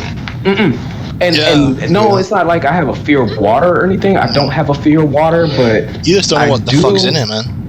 Exactly. I don't know what's down there, and I don't want to know what's down there. The Titanic freaks me out. Just the idea of it, like if you look at like pictures of what's left of the Titanic after all these years, it freaks me the hell out really bad. So I'm like, nah, I'm good. Just don't. No. Do you know what? Like, would you say that Titanic would scare you then if you were in that situation at one point in time? Because when it was sinking, well, number one, I wouldn't have been on that damn boat in the first place because it's out. I wouldn't have been out there anyway. Yeah. But if I happen to have been on the Titanic and it's going down like that, you know what? I don't want to freeze to death in this water, and I don't like that fact that I can't see what's down there. Just shoot me. Just shoot me. Get it over with. Just put one in my head and make me go bye-bye. Because I don't even... It's too many things there that's already going to bother me, and it's already going to freak me out. So I just much rather not want to deal with it. Just put me out my misery. I'm in agreement. No. Like, the only thing I would say, like, I've watched that was somewhat funny was... what's it called? Whale Wars, just because it's just the most stupid shit where the dude would just fucking fake his gun shooting himself with a fucking share thing. Yeah, that shit was fucking hilarious shit. Like things like that, I'll laugh because it's just stupid. Certain things like certain horror movies like Killer Clowns from Outer Space, and I know a lot of people have a lot of fear of clowns, and that's the one movie that nobody wants to touch. It's either that or it. Nobody wants to touch. I love that will probably be saved for the next one because I really want to get into the Stephen King universe and it and everything that comes along with it. I really want to get into that later, but just for right now, it and Killer Clowns from Outer Space is the movies that most people that I've ever talked to are like, no, no, no, no, no, I will never watch that. I would never watch that. And it's like, I don't blame you, but I don't have a fear of clowns. And I thought Killer Clowns from Outer Space was the funniest thing in the world to me. Like, it was just a hilarious movie. So, it's. We'll definitely talk about that next time. We definitely will on this podcast. It's just an event is looking in and out like an old man. What are you doing? You okay? No, I'm fine. I'm just listening. I'm not interrupting anyone. I'm good. Well, but yeah, I get you. I was gonna say that since I asked you guys, I'll tell you mine. So to end this part of it, mine is Stephen King's Sleepwalkers. Okay. So I saw that movie when I was like 8 years old or something like that. And I kid you not, I'm 35 now. I can't watch that movie. I cannot, to this day, watch that movie. It scares the hell out of me because there's one sequence in the movie, and if anybody's ever watched Sleepwalkers, you know what I'm talking about. The cop pulls up alongside of Brian Krause's character. As we, if you know Brian Krause, he's Leo from Charmed and, many other things. But he pulls up alongside him on the road and he gets to transforming his face to mess with the cop, like to screw with him and make him crash. That was the most terrifying sequence I ever saw in my life. Oh my God. And to this day, now see, I'm a cat person. I love cats. My buddy, he's laying on the couch right now. Nemo, that's my dude. That's my cat. I love him. I'm a cat person.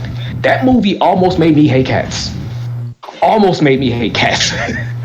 It terrified me. And like I said, to this day, right now, if somebody was to say, yeah, we getting ready to come over and bring some pizzas and everything, we're gonna go ahead and turn on Sleepwalkers. You ain't gotta come over. You can bring the pizza, but you can leave right back out the door. You want to watch what? Sleepwalkers. No, you don't. Not here. Not in my house. No, you not. Mm-mm. I refuse. So yeah, that's mine. That's the one that gets me. If you want to mess, go on. No, I was gonna say, if you want to mess with me and you want to scare the hell out of me and surprise me, just call me in a room and hey, come check this out. Oh, what's up? And have Sleepwalkers on. Our friendship is over. We're no longer friends. We are no longer friends. I did see an ad today because I think Joe made a point. Also, Kirsten made a point about Terminator's eye. I actually watched an ad today. I think it's a UFC fighter where he had his fucking eye taken out or something. Like it's a documentary. Yeah. Like, dude, what the fuck? Yeah. Like, what the fuck are you showing that ad on YouTube? You fucking asshole, man. It's only for food. Fucking assholes, man. It was a documentary. I don't know who it was. I think it's what's his name? Wait, was it like a backyard fight? Because if it was UFC. It was UFC. It was probably this dude had a knockout and he had his eye taken out, and he came back to UFC and won the UFC title from someone. Okay. It was just a documentary I saw on ad. And I was like, what the fuck, man? He took his eye out, man. I was thinking of the Kimbo Slice situation, the first fight I ever saw of Kimbo Slice, and he knocked his eye out, and I was just like, well, goddamn. See, man. See, I'll give you some education here on the podcast and whatnot. But yeah, if you do, you have anyone got any full closing thoughts on this subject, or? On what, horror? Just horror, or just horror? I'll say, for my closing thought, I'll say this. Don't worry about what's coming out in theaters right now. I'm going back to that, harping on that. Don't go chasing what's in theaters right now. Check these free services, Tubi, Pluto, Shudder. Shudder's not free, but check them out as well. They got some decent stuff. Go find some indie stuff. If you're a horror buff and you really love horror movies, please go check the smaller stuff out. That's where the gems are. I mean, even go to YouTube and find what's that channel called? God, I can't remember the name of it right now. When I do, I'll mention it. But yeah, go watch stuff like that. Go watch those little short films and things like you'll be surprised. Most of these things, and they're like 20 minutes sometimes. They are so much better than these 2 hour long snore fests that Hollywood is basically providing. So yeah, definitely go and support indies, man, and also go to film festivals as well. Go to them because you never know, man. There's like Gorman, man. That movie was the best to me. Oh, yeah, I'll take it a step further. I won't say just go to film festivals. Go to conventions that actually they have specific for horror genres for these. Yeah, because dude, I'm telling you, they have horror conventions here, and every time I talk to my friends, I'm like, yo, y'all ready to go to the horror convention? Nah, I'm not going to no horror convention. That's too scary. And I'm like, so let me get this straight. You guys can take punches to the face, and you fight all the time. You guys can talk about guns and everything, but you're scared of horror conventions. I don't understand it. No anymore. Come on. Exactly. I just wish that if fucking Nightmare on Elm Street was fucking real, man, people will be shitting themselves, man. That would be the best thing ever. Oh, man. I want that. I want that so bad. Agreed. Go on. No, I was just going to say, if there was a way to bring people's nightmares to actual viewing. Oh, shit. Please. Yes, I want that so bad, man. These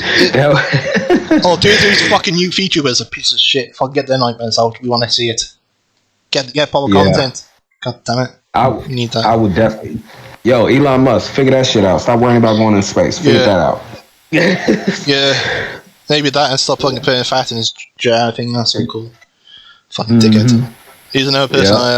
He can go on the chopping block. He's the next on the list. I mean, he just not too long ago he threatened to fight Vladimir Putin. He challenged him to fight. I'm like, dude, let's go! Like, stop.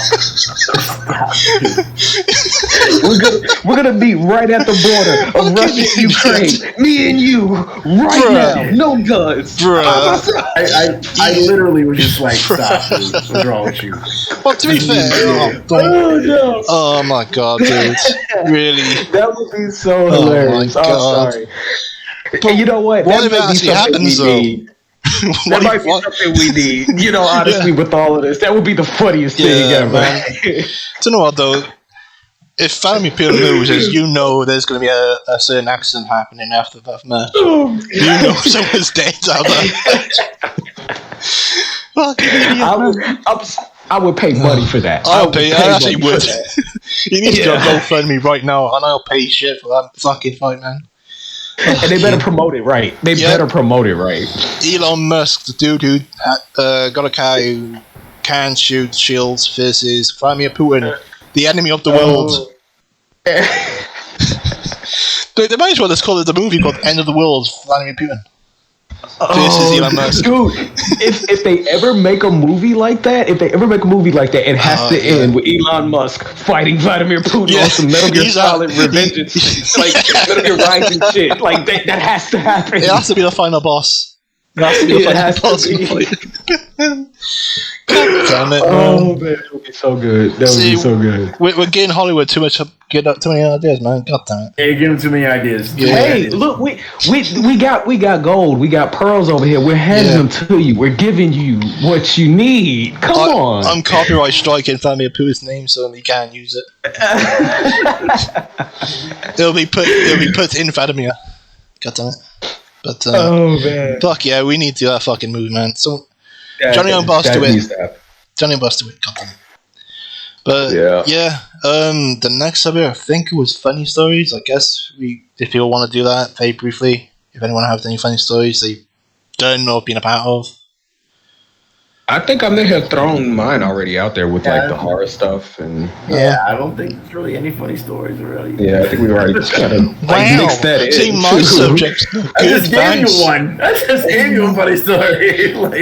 Well, yeah, sure you did. Have to give me a funny story, but I got one. I'll very briefly bring it up. This was when I was. It wasn't my first job. I was tempting to work for a football company, do like chef work and shit. Which I didn't do in the end because I just went, fuck this, hooligans and all that shit. No.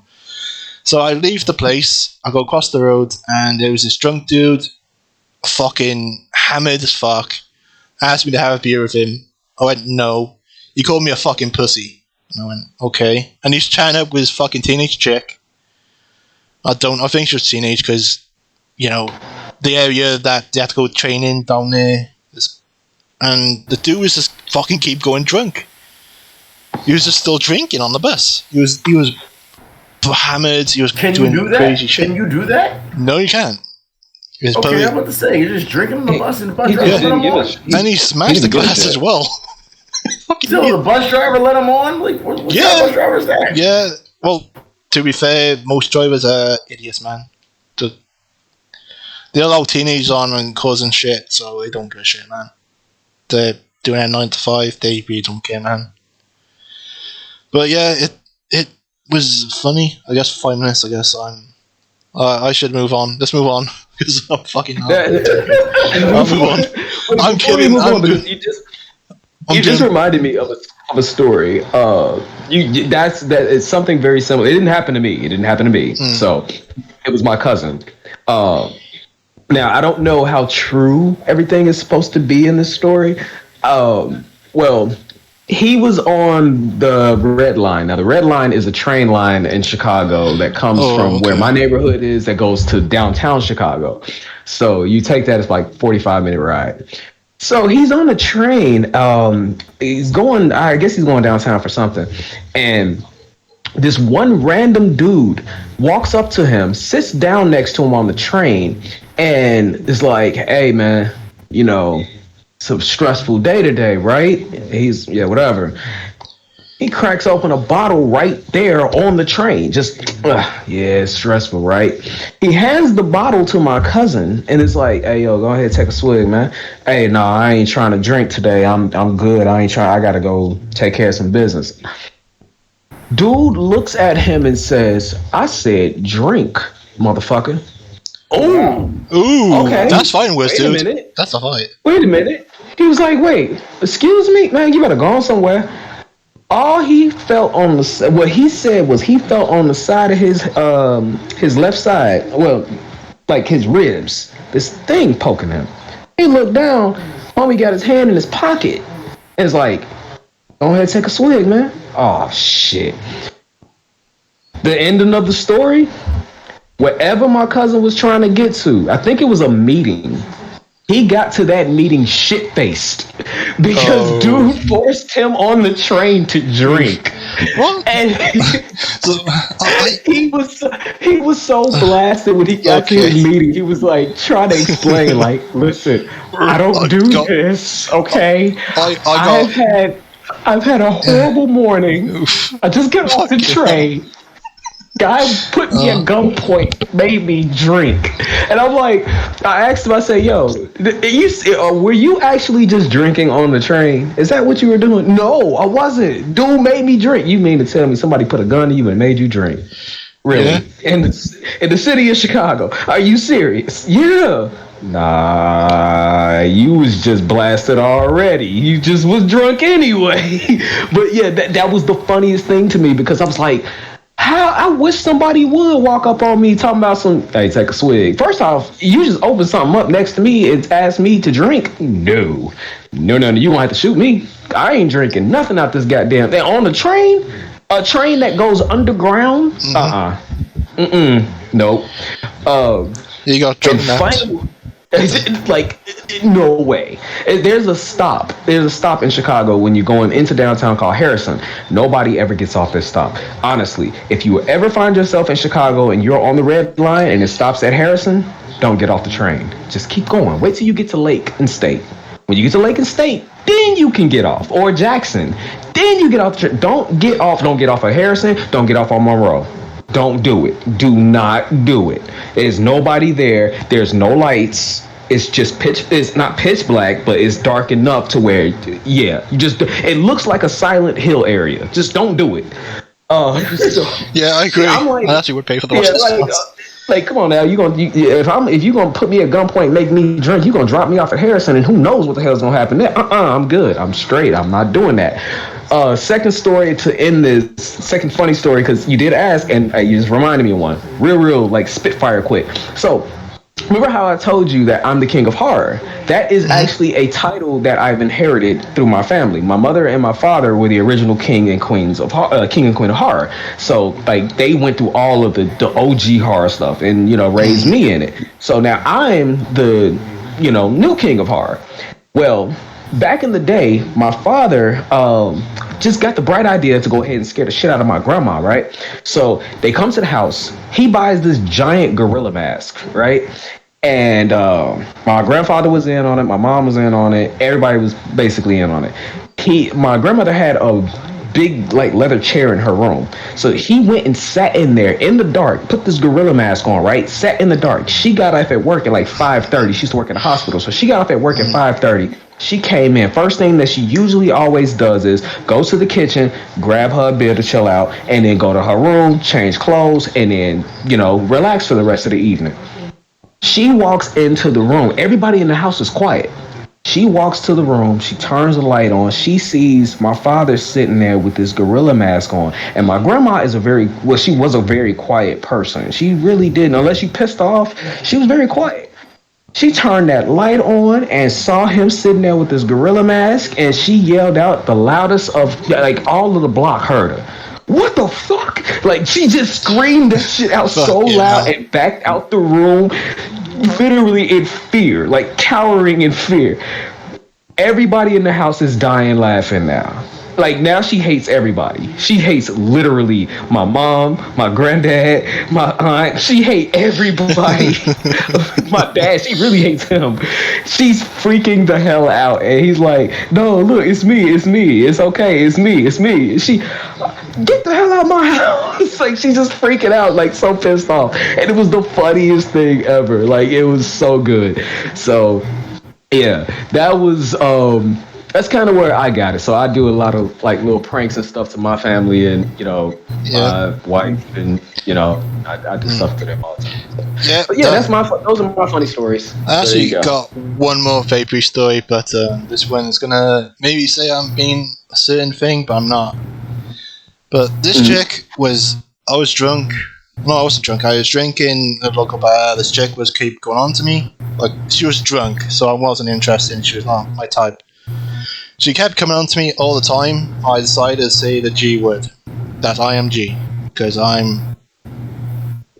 the fact that she kept hitting on me over and over again. I like even fucking told my friend, look, tell her to get the fuck away from me. I'm gonna fucking start making out with me. And I'll do it in front of the fucking woman just to say to fuck off. What? Because I'm in my local watering hole, man. I want to chill. I'm stressed out that day. I was tired. I didn't want to deal with any shit. So yeah, my stories are fucking awful, man. I need to get good with my stories. I need to get good with my stories. Wait, no, but for the fact that that's what you resorted to get away from this, it's like, yeah, that's pretty hardcore. Like, you know what? The thing, you saw that meme, didn't you? When the dude was getting his like jugular ring and he just makes out in the end. And you go in the fuck. Yeah, that's what pretty much happens. She just keep touching me inappropriately, like roping me, touching me, and it's like, dude, no, fuck off. So then, that's harassment. That's harassment. It's harassment. Well, it's not harassment because I'm a man. Unfortunately, I'm a cis male. I can't be harassed. Yeah, it doesn't even work anymore. You can't even say it. Nope. Well, let's move on because my nightmare. All right. To the past, because we all have weird childhoods. We're all nutcases. We're all drunks. So yes, sir. Well, I'm the nutcase in this family, I guess. Well, in this fucking situation, but we all got things we used to watch. So I guess, okay, you want to go first to tell us what you used to watch as a kid? All right. So, as a kid, obviously I was in the Power Ranger craze. Yeah, I was there. And then I was also there for every single offshoot that they had. And I want to bring up one, and I want to know if anybody remembers this one. Mystic Knights of Tirnanog. I don't know if anyone remembers that. It was later. It's like maybe 97, 96, 97, 98, maybe. Mystic Knights of Tirnanog. and it was an Irish show that basically was similar to Power Rangers. And what it was, how it worked. So there were these four. I think it started off with four of them. It was four of them, and each one had ability to turn into this knight. You had one of fire, one of water, one of wind, and one of earth. And everything was just based off of. It was like if you took Lord of the Rings and Power Rangers and combined them, that's what it was. But it was the coolest thing ever because the designs of their knight armor when they transformed was like the sickest thing. So that's one that I used to watch a lot. I think it only had 2 seasons, sadly enough. But yeah, it was so good. It was so good. And I think you could probably find episodes over on YouTube. Really good show, underrated. It got, crushed by Power Rangers. Like, Power Rangers ruled the damn world back then. But also with that, also with that, I had VR Troopers and Big Bad Beetleborgs. Oh, those two, man, those were fucking underrated, man. I love those two. Oh, they were, man. Dude. That was before Toonami ever happened on Cartoon Network. That was my thing. I was coming home. I was gonna watch Batman the Animated Series, Spider-Man, Power Rangers, then Mystic Knights of Tir-na-nog, VR Troopers, Big Bad Beetleborgs. That was it while doing my homework. That was it. That was my afternoon. That was as soon as I got out of school. That's all I was doing. And after I was done with all that, I would go outside and practice martial arts, especially because number one, I'm inspired because hey, look, I just watched the whole show, so I went and practiced and trained some more, and that would just be it. And those were my shows. As far as animated series, I want to bring up 2 real fast. SWAT Cats. Yeah. SWAT Cats was amazing, and the other was. Oh God, I just had it in my head. Gargoyles. Oh, Gargoyles, yeah, man. Yes. I remember that. Mm-hmm. That one was really good. You know what? Now that I think about it too, a lot of the shows I watched, and speaking of it, thinking about it now as an adult, they were pretty dark for kids back then. I think that's why. Yeah, I think that's why, nowadays, a lot of this stuff that, older, us now, it doesn't faze us. Because we went through a lot of very dark shows as kids. Yeah, really did. Even if you want to go down with Sentai when Green Ranger dies, man. Wasn't talked about. But my God. Okay. It's amazing that you bring up when characters die. Because I remember at a time, even in anime, Astro Boy they took off certain episodes because back then they didn't like to see robots killing robots at one point because Astro Boy wasn't technically, they tried to make him more human than what he was, and they didn't like to see him killing another robot. Now we fast forward to then it was people Green Ranger dies, and it's all of a sudden that's acceptable. Back then, they held so much back from people that you had to go digging for this stuff in order to find it. And it's crazy. I mean, it's just ridiculous that, look, you have to teach kids that, look, people die.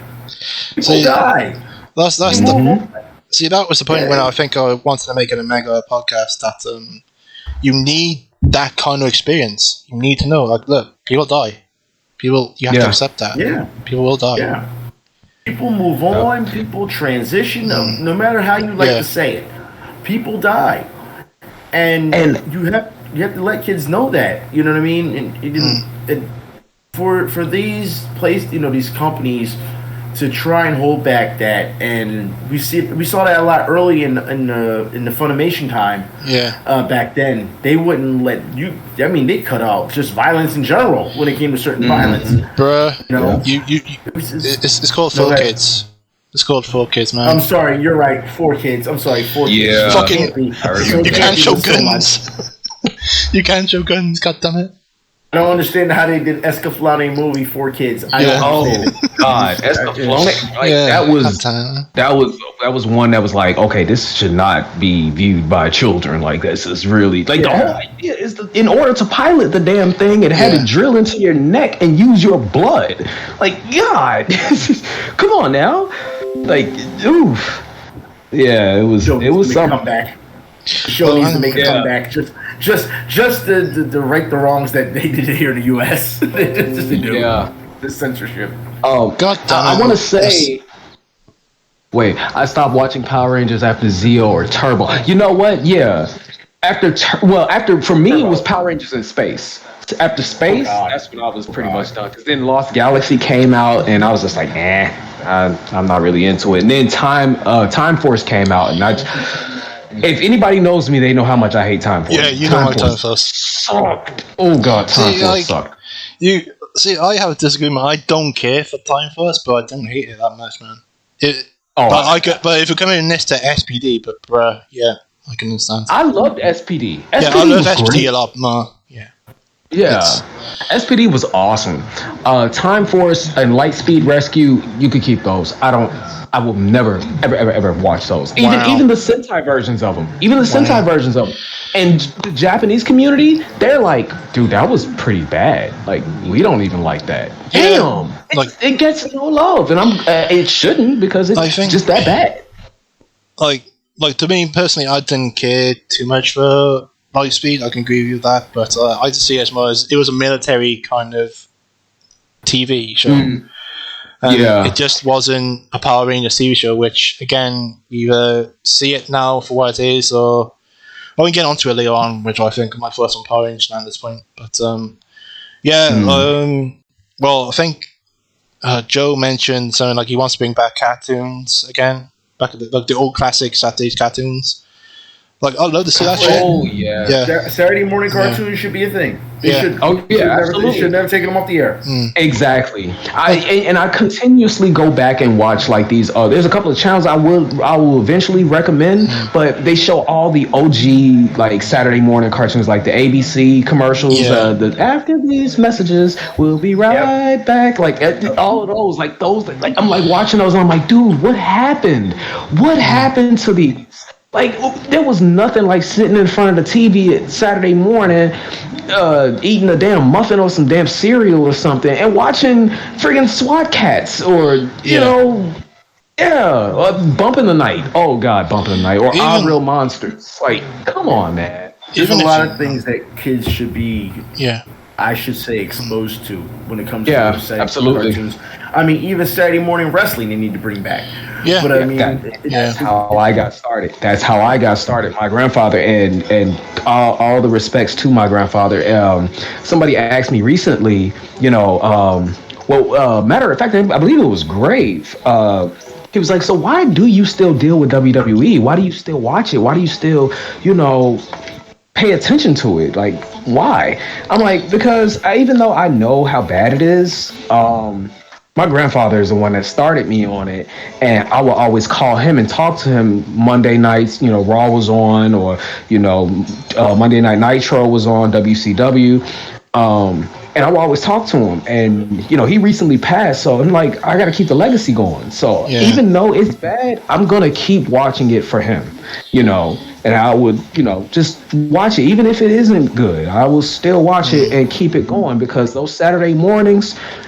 First thing I did, wake up, go in the bathroom, shower and everything, go get something to eat, and sit down and watch wrestling with my grandfather. And it'd be WWF, Macho Man Randy Savage versus Ultimate Warrior. And I would watch that, watch those. And they need to bring that back. That's what built my childhood as well. Just not WWE's Saturday Morning Slam fucking crap. Ugh, I think that it's not just wrestling. I think that the order, let's say you can go on a Saturday morning and you can just turn on TV and you can see in your guide exactly how bad the programming is for these things. It's like, dude, bring these other shows back, because this isn't it. This is not it. Like, even it's not working. Classic Looney Tunes, dude. And that shit was dark as well. They were dark. You know what? I think it's on Sundays. They show like the Flintstones and the Jetsons on, I believe it's called MeTV, and they show those all morning, and it's like, okay, they're still trying to keep it together. Okay. So I did not know that. Yeah, I did not know. You can still watch Flintstones, you can watch the Jetsons, and they still come on until like 11 o'clock, and then Brady Bunch comes on, which is not that bad either. So not gonna lie, Flintstones was one thing as was a kid, man. That fucking shit was fucking hilarious. As a kid, love that shit. Speaking of which, more on the past. So I know you guys probably may have heard about it, but Chippendale, they're coming back. Yeah, Chippendale we talked about it. Yeah, and my daughter. I'm looking forward to the movie. Yeah, my daughter, she knows it because of the new Chippendale, because of like a lot of Disney Junior stuff. But I'm like trying to get her to know, like, OG Chippendale Rescue Rangers. Oh, you need to see that. You need to see it. Like, we gonna get you there. We're gonna get you there. Yeah, it's one of those things where the '90s kind of found a niche and decided afterwards, okay, this is going to end. And I never understood why they ended it. Because now you have really nothing. I mean, I remember back in art school, they used to tell us, anime wasn't the future, and I'm like, wait a minute. No, they would push stuff like Invader Zim on us, and while I liked Invader Zim, it was nothing like anime. Nothing like anime. And back then, it was also. It's funny because you ask a lot of these kids nowadays, anime was not known as anime. It was Japanimation. Yeah, like Japanimation. You're right. Japanimation. We used to have. It was even when you were online in the early days at AOL. They used to have a place called Japanimation Station. And you could go there to get all your anime needs or whatever, and it was like, but it was very few and seldom you could find, the art that you were looking for, or, that type of stuff. And it goes to show you how popular, how big it's become. And not too long ago, I was talking, on Twitter, a person was upset the fact that people were criticizing today's anime. And I had said to them on Twitter, I said, don't worry about people criticizing today's anime. I was like, the naysayers, they've been here from the beginning. They have been here to try and strike down anime. I can't tell you how many times we have seen even religious people talk about how they wanted to try and get rid of Pokemon. Because it's the devil. Like, well, they're gonna little devil's gonna jump out the cards or out the game, and they're gonna grab your face. Yeah, this is something that has been going on time and time again throughout various years of anime, and this is nothing new. I had to tell them that this is not new. We've been doing this for a long time. Yeah, just enjoy what you watch. Enjoy what you're watching, and don't worry about those people, because those people are eventually going to go away. And what's going to happen is a new breed of those type of people will come eventually, and they'll go away too. Because that's how it works. That's it. As you said, like, it's how life is. Like, again, like we as a general, we were taught as kids, like, gaming is the devil, is bad, when it's like fucking Sonic and it's fucking Mario. Like, no, it's not. And then you have fucking, even like getting classic TV shows back in the 90s, man. It was just a different era, man. Because there was way more you can get away with in terms of how, like, sexism jokes and all this shit. So now today you ain't gonna go on. Oh no, there was a stream that I was watching. He was talking about, like, In Living Color back in the day, and a lot of Jim Carrey's jokes back then, or any of their jokes. Risque, his jokes back in the day. Yeah, you could not do that now. You could not do that now, by no means. I think it's sad. It really is sad, because you need those kind of shows. That's why anime is doing so well. It's not just like, for example, like hero shows. If you want to say My Hero Academia, those legacy shows, man. Like you can't replicate it. You definitely can't bring it back. But if you go back and watch it, it's still funny to this day. Like, it's timeless. A lot of, like, In Living Color is still timeless. I swear, OPS is a piece of shit. God damn it. Oh, It keeps saying disconnected. Fucking assholes. It's fine. It's like if anyone's listening, it's fine. But it's just pain in the ass seeing it in the background. Man, God damn it. Yeah. But it's as you said, like it's a different era, man. And well, because after the event, you need to tell us what you watched, this piece of shit.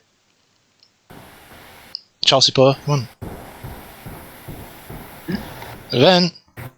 Yeah, I'm here. Yeah, I was going to ask, what were you watching as a kid?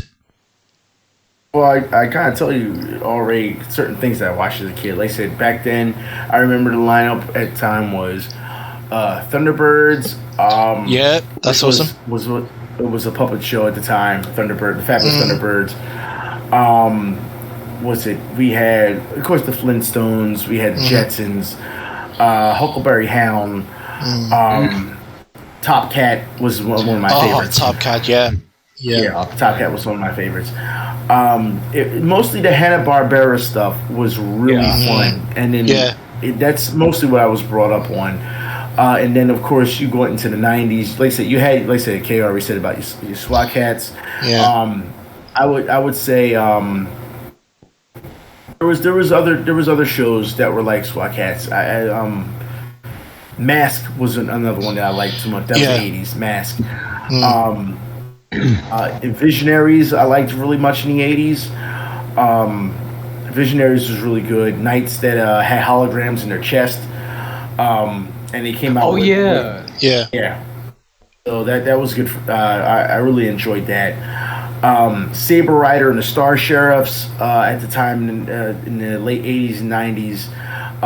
That also pegged with Speed Racer at the time when they had the way they had their lineup. So anime was always there. Transformers, Transformers, Robotech. Oh, speaking of Robotech. this one that Beef mentioned, Joe mentioned that G.I. Joe's on YouTube by Hasbro's channel or something.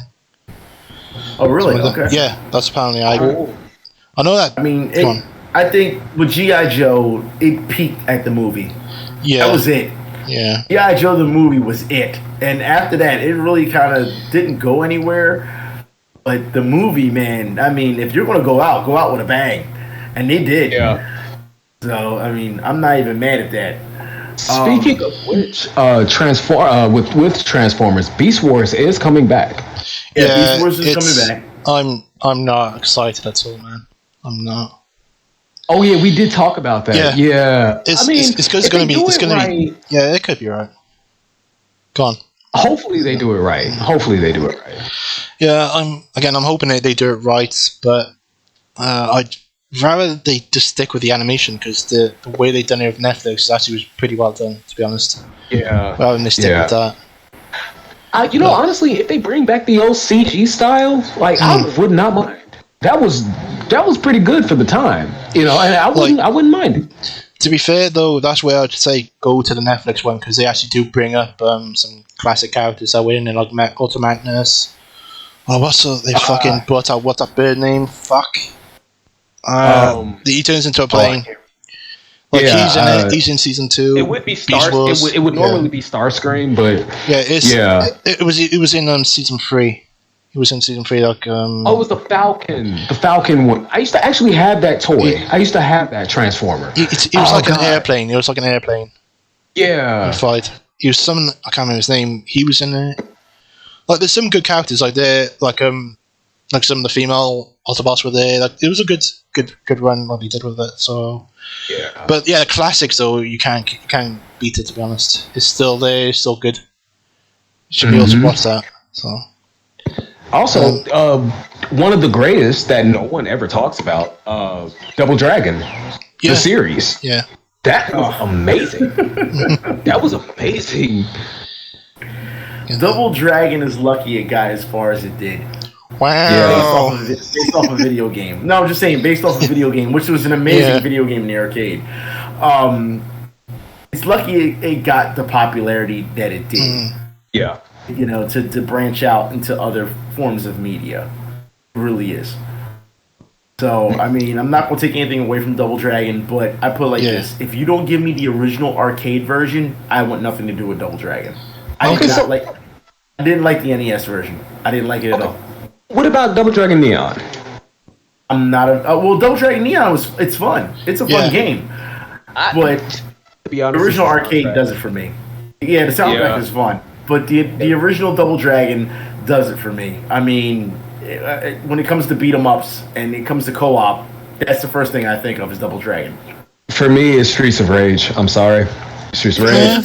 Streets of Rage was fun too, but it didn't have the arcade appeal. It had the Genesis appeal. Don't get me wrong. It had Genesis appeal.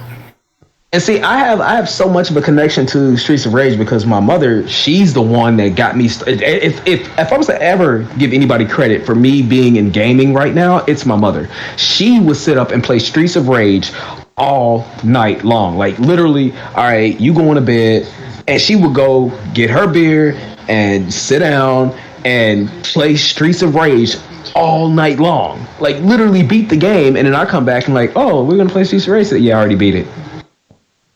Huh. And then after you beat it, you go and play it again and beat it again. That's how it works. Like, no, you got since you beat it, you gotta help me. You know what to do now, Mom. Come on, help me out. She actually was one of the ones that helped me out in Tekken. She gave me some pointers and stuff in Tekken. So yeah, Mom's she's OG for real. Like she's real old school. So yeah, Streets of Rage, that was my beat 'em up. And then I played what is it? I don't know why I want to say Fatal Fury, but Final Fight. Final Fight was fun. Yeah, Final Fight was a fun one. Yeah, that was the big fight. Either you play Streets of Rage or you play Final Fight. If you had an SNES or you had a Genesis. So you know, that's what you had. And I didn't play Final Fight until like way later, because we we're a Sonic house. We are a Sonic house. We are a Genesis house. All of that. Like, yeah, Mario only was ever played if we were at my cousin's. Other than that, no, it was everything Sega Genesis, just completely. So yeah. So when I did play Final Fight, I was like, oh. And yes, forgive me because it came out before Streets of Rage, but I was like, who does the Streets of Rage want to be? Like, that's how I felt as a kid at the time, because I didn't know any better, because all I knew was Streets of Rage. So when I played Final Fight, I was like, okay, that's what this is, whatever, blah, blah, blah. And then went and played Street Fighter Alpha and noticed that Cody and Guy were in the game and was like, hey, these are the dudes from the other game. Guy was the trendsetter. Yeah, he was. A Shinobi with wands on? Come on, man. Come on. Dude was the truth. He was the truth. Those arcade games still need to come back. And I understand that Capcom has tried to bring them out with their Brawling Pack or whatever they want to call it. Yeah. But Capcom left a bad taste in my mouth when they tried to bring out Final Fight 4 and they did it online only. And they didn't tell anybody. And when I reached out to them about it, they got upset, and was like, we're not changing things. I was like, well, I'm going to go to the Better Business Bureau about it because I didn't sign up for online only. And they apologized about online only. I'm like, yeah, but you didn't tell your consumers beforehand what was going on. Because if I would have known, I wouldn't have bought it. I wouldn't have bought the online only. Now it's a standard. Don't get me wrong. It's a standard now that online only. But as we can see with Gran Turismo, was it 7? Online only. Oh, yeah. They just had a big outage because of it. Because of online only. The companies have not learned that that's not the way to go. Because most people still don't have good internet. Especially in... Like, Japan is probably the only best place that has good internet. And they're the only good place that have good internet, man. I heard Japan's actually behind on the internet, but I could be wrong. I might be wrong too. I might be wrong, but they got so much fucking shit in fucking Japan for us. It's still they do fucking maddening. I'm fucking jealous that the things they got in fucking Universal at the moment with fucking Attack on Titan rides and all that shit, man. Fucking bullshit. I'm jealous. Yeah, I am. I'm cancelling Japan. Fuck this shit. But yeah, I guess I may as well bring up what I used to watch as a kid, I guess. Mine's going to be slightly different than yours because I wasn't really into cartoons as much as a kid, but I did watch some. Mine was like Rosian Gym, which is like a puppet show, I guess you can say, as a kid. Just teaching you basic shit. Another is a show called Thomas Tank Engine or Thomas and Friends. Thomas the Tank Engine. Thomas. Yeah, I did. Like that was legit the biggest thing in Britain, man. That was like everywhere at the point. Like everyone was watching that shit as a kid. It was so good back in the day. It was so good. I don't watch it anymore though. But that Power Rangers. Go on. Oh, okay. Another of course is Power Rangers as well. Looney Tunes, the Flintstones. Later on in my life, I probably watched. Actually, I watched a little bit of Silver Surfer, Spider-Man. Of course, I watched that. That was the shit, and X-Men as well. Oh yeah, you can't go wrong with X-Men. You can't go wrong. Yeah, you definitely can't go wrong with those. Yeah. Those two. To be honest, I still think those two are underrated for what they were in the 90s, man. Because the more shit they put you in. Yeah, they definitely touched on a lot of dark subjects, especially X. They touched a lot of dark subjects. Yeah. It's absolutely crazy, and I also, of course, Dragon Ball Z was my thing, and Yu-Gi-Oh, and unfortunately Pokemon. Can't stand Pokemon. See, me Pokemon. Okay, so younger years. Yeah. We would watch Dragon Ball Z on Toonami on Cartoon Network, but it would also show at like 6 in the morning on Telemundo, which is a Spanish channel. Yeah. And those episodes would be way ahead of what we already saw. So let's take, for instance, the Namekian saga or the Namek saga, and Goku turning Super Saiyan for the first time. I watched that in Spanish before it ever showed up on Toonami. And then like a couple of days later, then he actually turned Super Saiyan, and I was like, I already saw this. I already know what he's going to do. Even though I didn't understand at the time, because it's in Spanish, I didn't know what he was saying and everything like that. And the Spanish dub was... But I was still like, checking it out and still watching it. And I got to see Goku turn Super Saiyan for the first time before anybody else did. And I started telling everybody in like school, in grade school, like, yo, go watch Telemundo in the morning because that's where all the new Dragon Ball Z episodes are.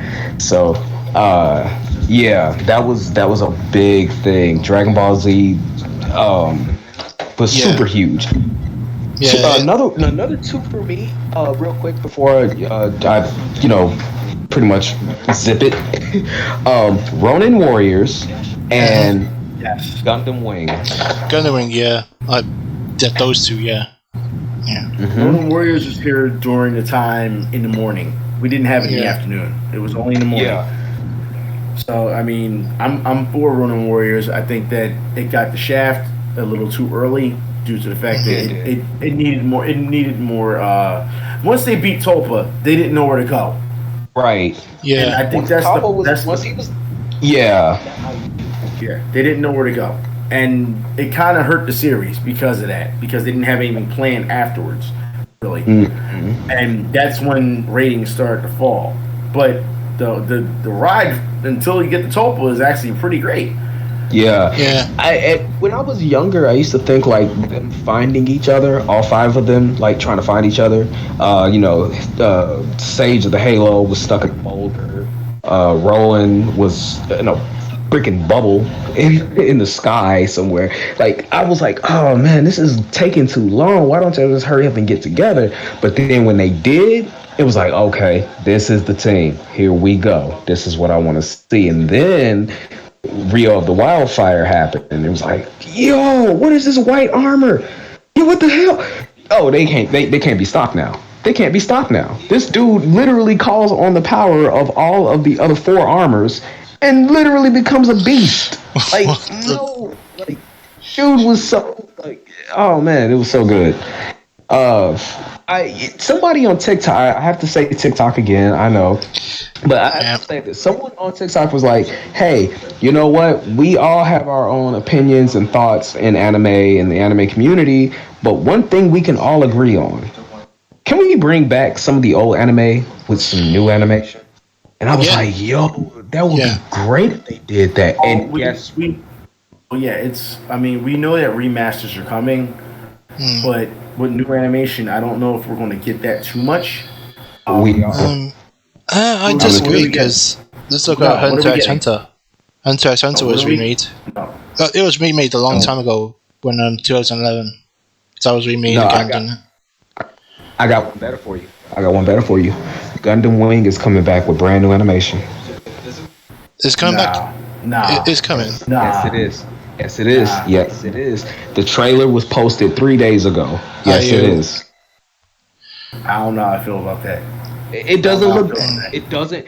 And the thing is, it looks almost identical to the OG version, but just like a touch up. That's all it is. It's basically a touch up. Colors pop more. Shading looks better. Shadows look better. That's all it is. It's still the same thing. But we're getting a Gundam Wing remaster. I'm for it if it's done correctly and as long as it doesn't fuck up the fucking voice acting still, because I think you have to, unless you're recasting the people, or there's just complete remaster. I'm not sure if there's going to be a recasting. Yeah. The only thing I've seen is just a little bit of what the trailer, the animation, and what it looks like. Okay. Then I'm for it. Battletoads Double Dragon was a fun beat 'em up. Yeah. Idiots would always restart right when Koga would show up and drove me. Yeah.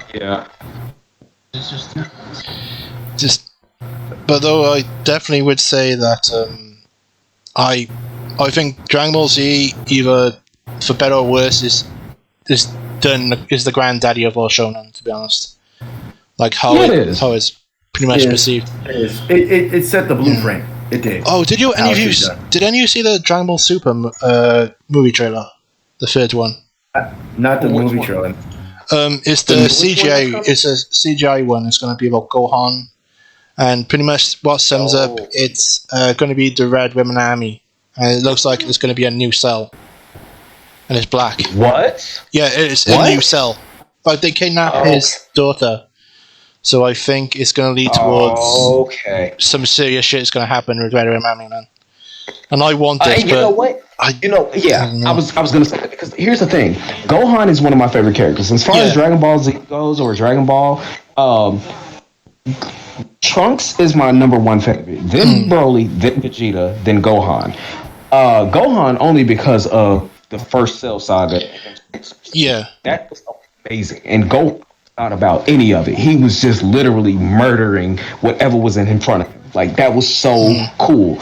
But he got watered down so bad when the Majin Buu saga started. And it was like, damn, y'all really doing Gohan like this? And it was like, oh, well, Mr. Gohan is stronger than his Super Saiyan 2 form. No, it wasn't. From what you showed, no, it wasn't.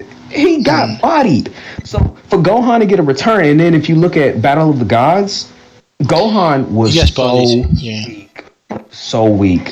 And to be fair, though, when it goes to Gohan, he didn't train though, so that's why he lost he went into learning. Yeah, you know, and that was like, that bothered me. It was like, come on, man, Gohan is like, he was supposed to be the next one in line. Goku was supposed to be gone a long time ago, and Gohan was supposed to be taking over, but they didn't do it right, and it was like, come on.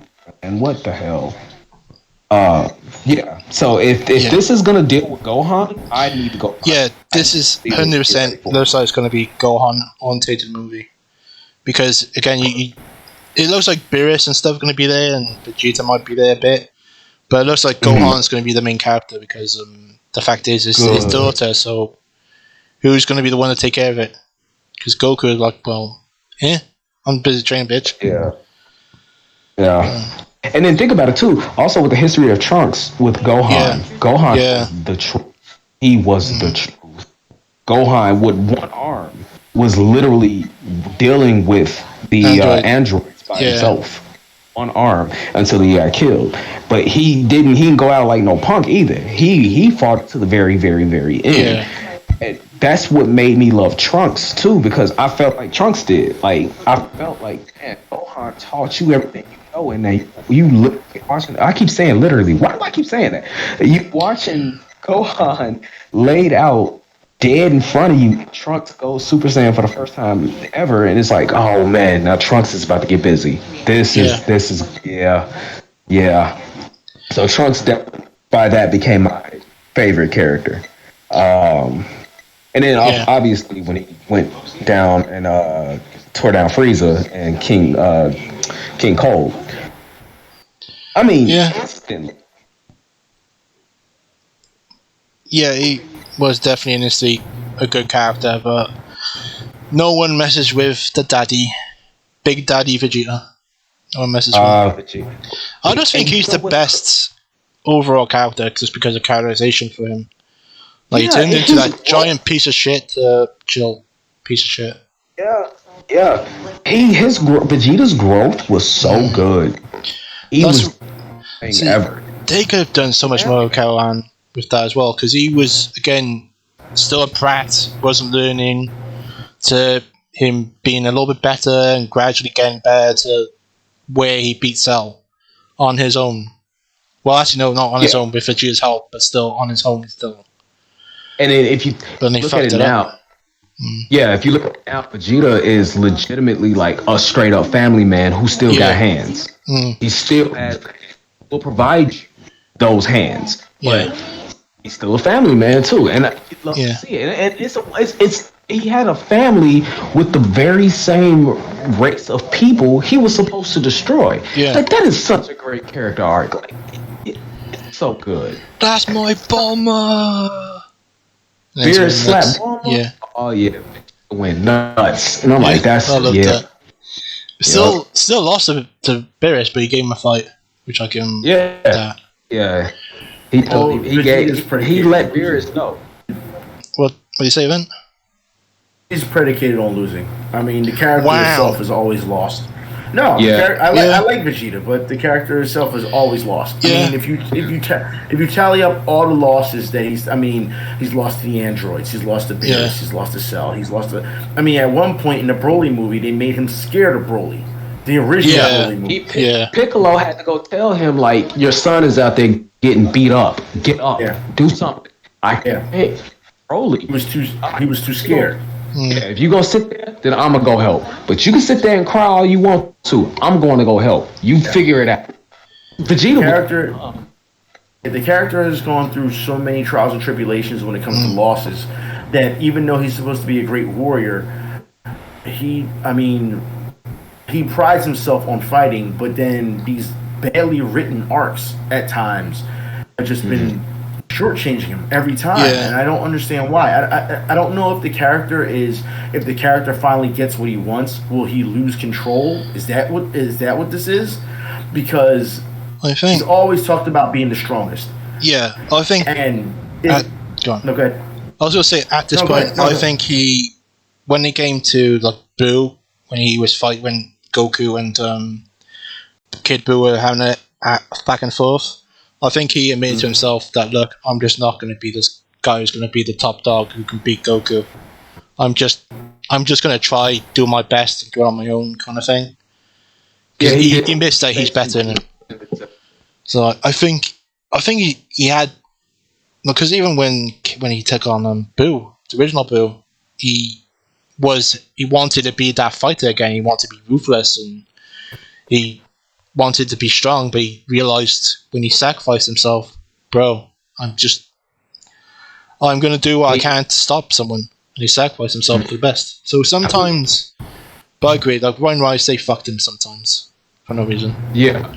Especially with the manga. That's because Toriyama doesn't remember what he wrote. Yeah. Because a lot of times he will retcon an entire story and he won't remember what he wrote.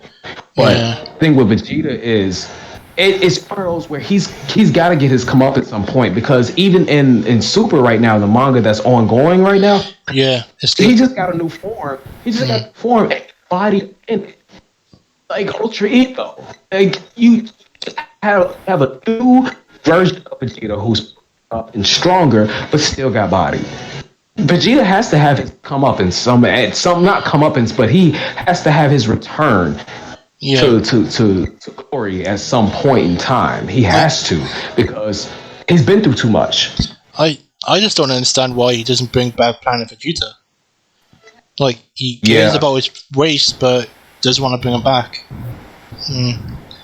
There's a little bit BS there, but I can understand why he doesn't know. Because, bro, if you had so many fucking goals of fucking Saiyans, man, there'd be a fucking problem. So it makes sense.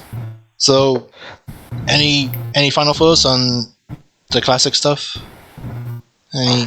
Oh, I mean, we can always revisit it later if you want. Yeah, Yeah. Okay. Well, because pretty much the future is the next. So, go on. Oh, no, I was going to say the classics are untouchable. When I say they're untouchable, you can remake them, or not remake them, but you can remaster them. But keep the core of it. Keep the core of it. You got stuff like Ninja Scroll, Devilman, what's the name of the other one? It's just getting Akira? a re-release, which I'm looking forward to. Remaster them, but just keep the core. Just keep the core of it. Yeah. Don't ruin it. Don't try and make a new storyline of it. Don't try and story set. Don't just keep it as it is and just remaster it.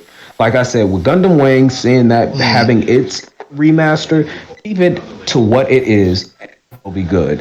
And then maybe use that to inspire the newer generation to create something new, because that's my thing. That's my thing. It's always, always go back to where it came from. Don't try and do something different. And I think that's a lot that's going wrong nowadays. Is everybody wants to try this new thing that just does not work without looking like they'll denounce the old days or the classics. Announce it and be like, oh well, that was back then, we're doing something new now. But you don't, but at the crux of it is you don't pay attention to the old stuff, so how could you possibly learn and do something different when you don't even look back at the older stuff? You can't make a new Gundam series without the older ones. You can't get a new Dragon Ball series without paying attention to the OG ones. You can't make a new Tokusatsu, Sentai, whatever have you, without paying homage to the original. I mean, that's why we have the Neo Heisei, the new generation of Tokusatsu with Kamen Rider, for instance. Yeah. We have this new version. We have 01, and then we got not Blade. Oh God, it's the one after 01, and then we have a new one now. Okay. But all of those, they all kind of go back and remember older ones. If you can remember the older ones, remember the of it, then you can go ahead and make some new stuff. Just don't forget the old. Just don't forget the old. It's on, but don't forget where it came from. So that's my closing thoughts on that. Yeah, just pay your respects to the classic stuff, man. Really, please pay your respects to them, because if it wasn't for these kind of shows, you wouldn't be here. That's just. Well, the problem with that is that a lot of people don't respect the classics. A lot of people don't. That's the generation problem, to be honest. I think parents should really say, "Hey, look, watch this shit. It's better than probably what you're watching now," which is 99%. Well, fucking, like, I swear, man, when people were watching High School Musical, I was tuned out. People were fucking watching that shit. So when you just go watch anime or watch a classic cartoon and you're just like, yep, this is the good shit. Just watch. Like my daughter, she watches this. They're basically kids. Peter Parker, Miles Morales, and Gwen. They're all kids. She knows, like, this isn't the one you watch, Dad. This isn't the one you watch. I say, no, it's not. She's like, well, I don't want to. It's like, I got to show you the real stuff. And she's like, okay, I want to watch the old one. I want to watch the old one. Okay, cool. I'll show you what the real deal is. Because the Disney Junior one definitely waters down things. They made Green Goblin a literal joke. Like, he's a clown. So he's like a joke. He's like Buggy. Oh my god. He's just fun to watch. Like, oh, look at him, he just tripped over something. It's like, dude, you even know what Green Goblin is capable of? Like, no, you don't know yet. You don't know yet. Even Hobgoblin, dude. Even Hobgoblin, man. Yeah. So yeah, she thinks Venom is the most adorable thing ever, and it's like, dude, no, it's a nightmare. It's like introduce her to the symbiote saga versus the Avengers. Yeah, the whole other story. Yeah. God damn it. That'll definitely change some things. So, but yeah, like it's as long as you go back to the remember, you don't have to rehash it again. You don't have to remake it. Just remember and build off of that. Just build off of it. Yep.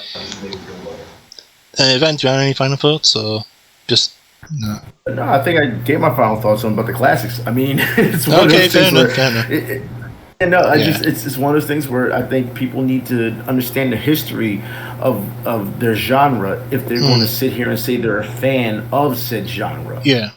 I think that they need to do that. I'm not saying everyone has to be a historian, but know exactly where the blueprint has come from and where it's brought to you today. And I think that's the problem with people today. Like, I cannot stand people who sit here and talk about Attack on Titan while they haven't did any other history within anime. They think it's the greatest thing. And I'm like, okay, it's fine if you think that. I'm not taking your opinion away from you. But have you seen this? Have you seen this? Have you seen this? No, I haven't. Okay, do yourself a favor and treat yourself. And I never say it's a history lesson. Treat yourself to these anime that you've never seen before. Yeah. And when you say that, they get defensive. And I'm like, there's no reason to get defensive at all. There's no reason. You can still like Attack on Titan and also like other genres of anime or other things that's come before it. So I think that's my biggest problem I have with the new generation. I try to take them. I tried instead of getting on them about instead of jumping on them at how bad certain show is bad. I will say, look, take them under the wing and say, hey, look, how do you feel about this? Well, I've never seen it. Well, why don't you try this and see how you like it? You know what I mean? And that's what you do. You suggest things to them instead of just telling them how bad what they like is, and that shouldn't be a thing. And I've seen that a lot on Twitter. People will say, "Well, I don't like this. Well, your taste in anime sucks," or whatever. It's like, no. If you have something that you want them to see, getting that way is not going to get them on your side. It's just not. Yeah, you're just going to discourage them to watch it.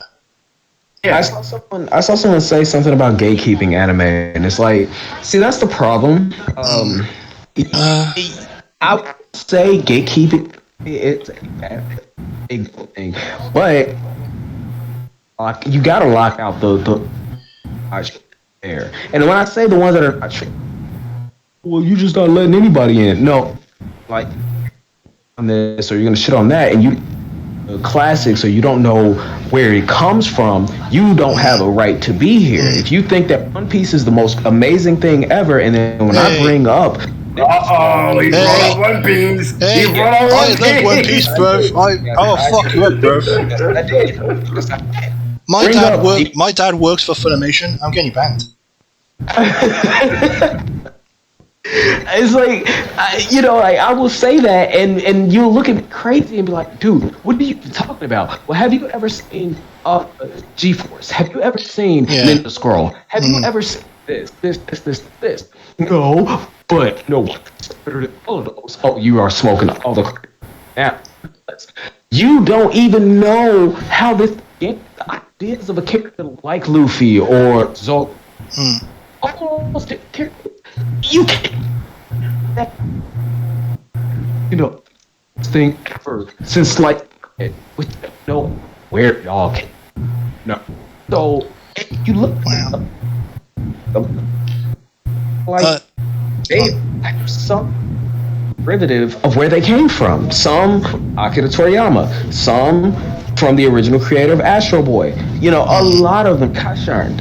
A lot of them come from those things, and if you sit up and hold it like this here and not pay attention to everything else, then you're doing service. So I'm not gonna say that gatekeeping should be a thing, no, and I'm not gonna say it should be a bad thing either, no. What I'm saying is, if you are really into it and you truly are into it, you will make the suggestions. Hey, you like this? Like you said, take them under the wing. Check this out. You like this? Check this out. You like this? Yeah. Check this out. And expose them to more of the good stuff. Like one of the me and my fiance talked about, the wife, we talked about this a lot of times because she knows anime not as well like maybe I do.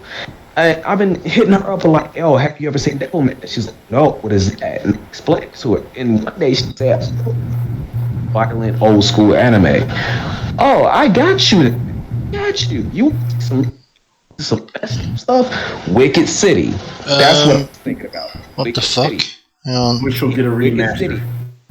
It's getting a remaster, so it's alright. What the heck's happened to my fucking... Yeah. What's happened? Wait, what's happened? The stream's gone down, but we're still recording anyway, so... Welcome just to keep my going. world. Welcome to my world. It's been doing that on my end too. I've been noticing that it'll cut out and it'll come back. And it'll cut out and come back. I don't know what's fucking going on. It's fucking Discord, dude. No, it's not Discord, it's OBS. Only thing I can do, it's... saying it's disconnected, reconnected now, so it should be alright. Alright. We should just wrap it up. We should wrap it up then. It does go down. It's fine. It's gone back up now. It's just fine. But yeah, if you would want to brief, well, we're back and guess we got cancelled 5 minutes. The local, the local host. Yeah, picture. Yeah. Yep. Fucking goddamn it. But, Go on. Mm-hmm. No, I was just gonna say, like, final thoughts on that is just like, you can't this one made with, like, okay, go back and watch it. It's just basically, like you said, less. It's just, hey, this is good stuff to go ahead and check out, and really just absorb. Really good. And left off city. Really anime is violent. And we that and guys, we're everything. So we're talking about the past.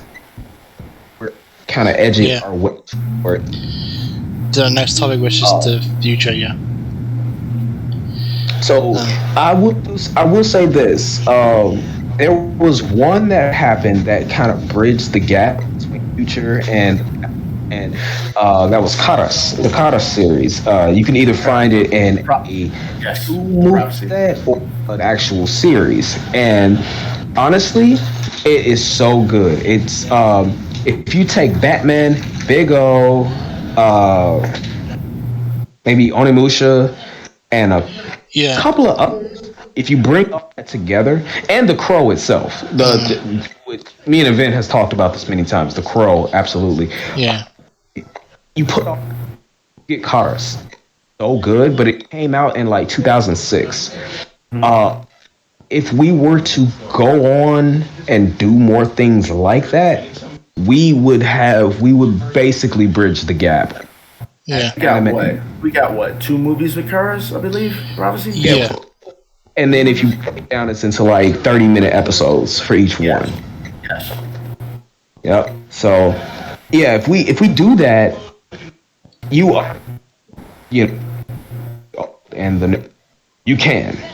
definitely. I think that's something that, to be honest with you, don't get me wrong when it comes to like stuff like Naruto, Bleach, One Piece, Hunter, Yaiba, or you have some stuff there together.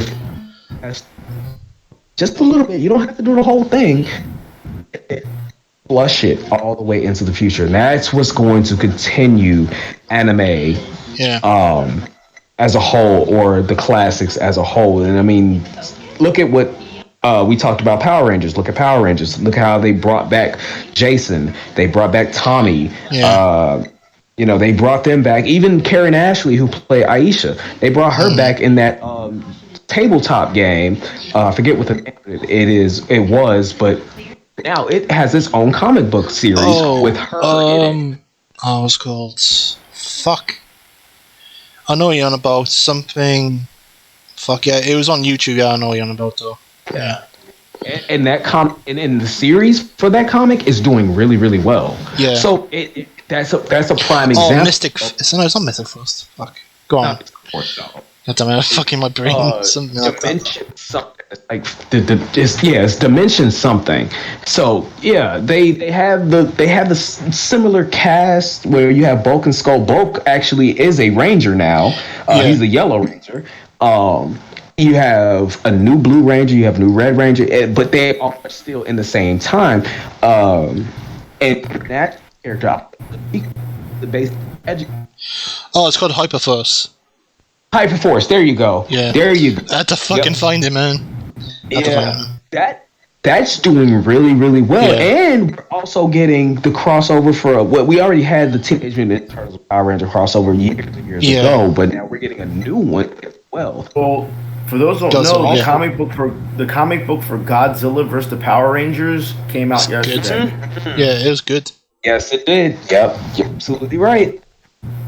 That was sick, man. I'm excited to look at and read. Yes. Unless you're on Amazon, then you're fucked. Oh, yeah. Yeah. But that there with itself, Godzilla and the Power Rangers? No. Godzilla and Godzilla go hand in hand. I mean, think about Ultraman back in the day. Ultraman was created to actually fight Godzilla.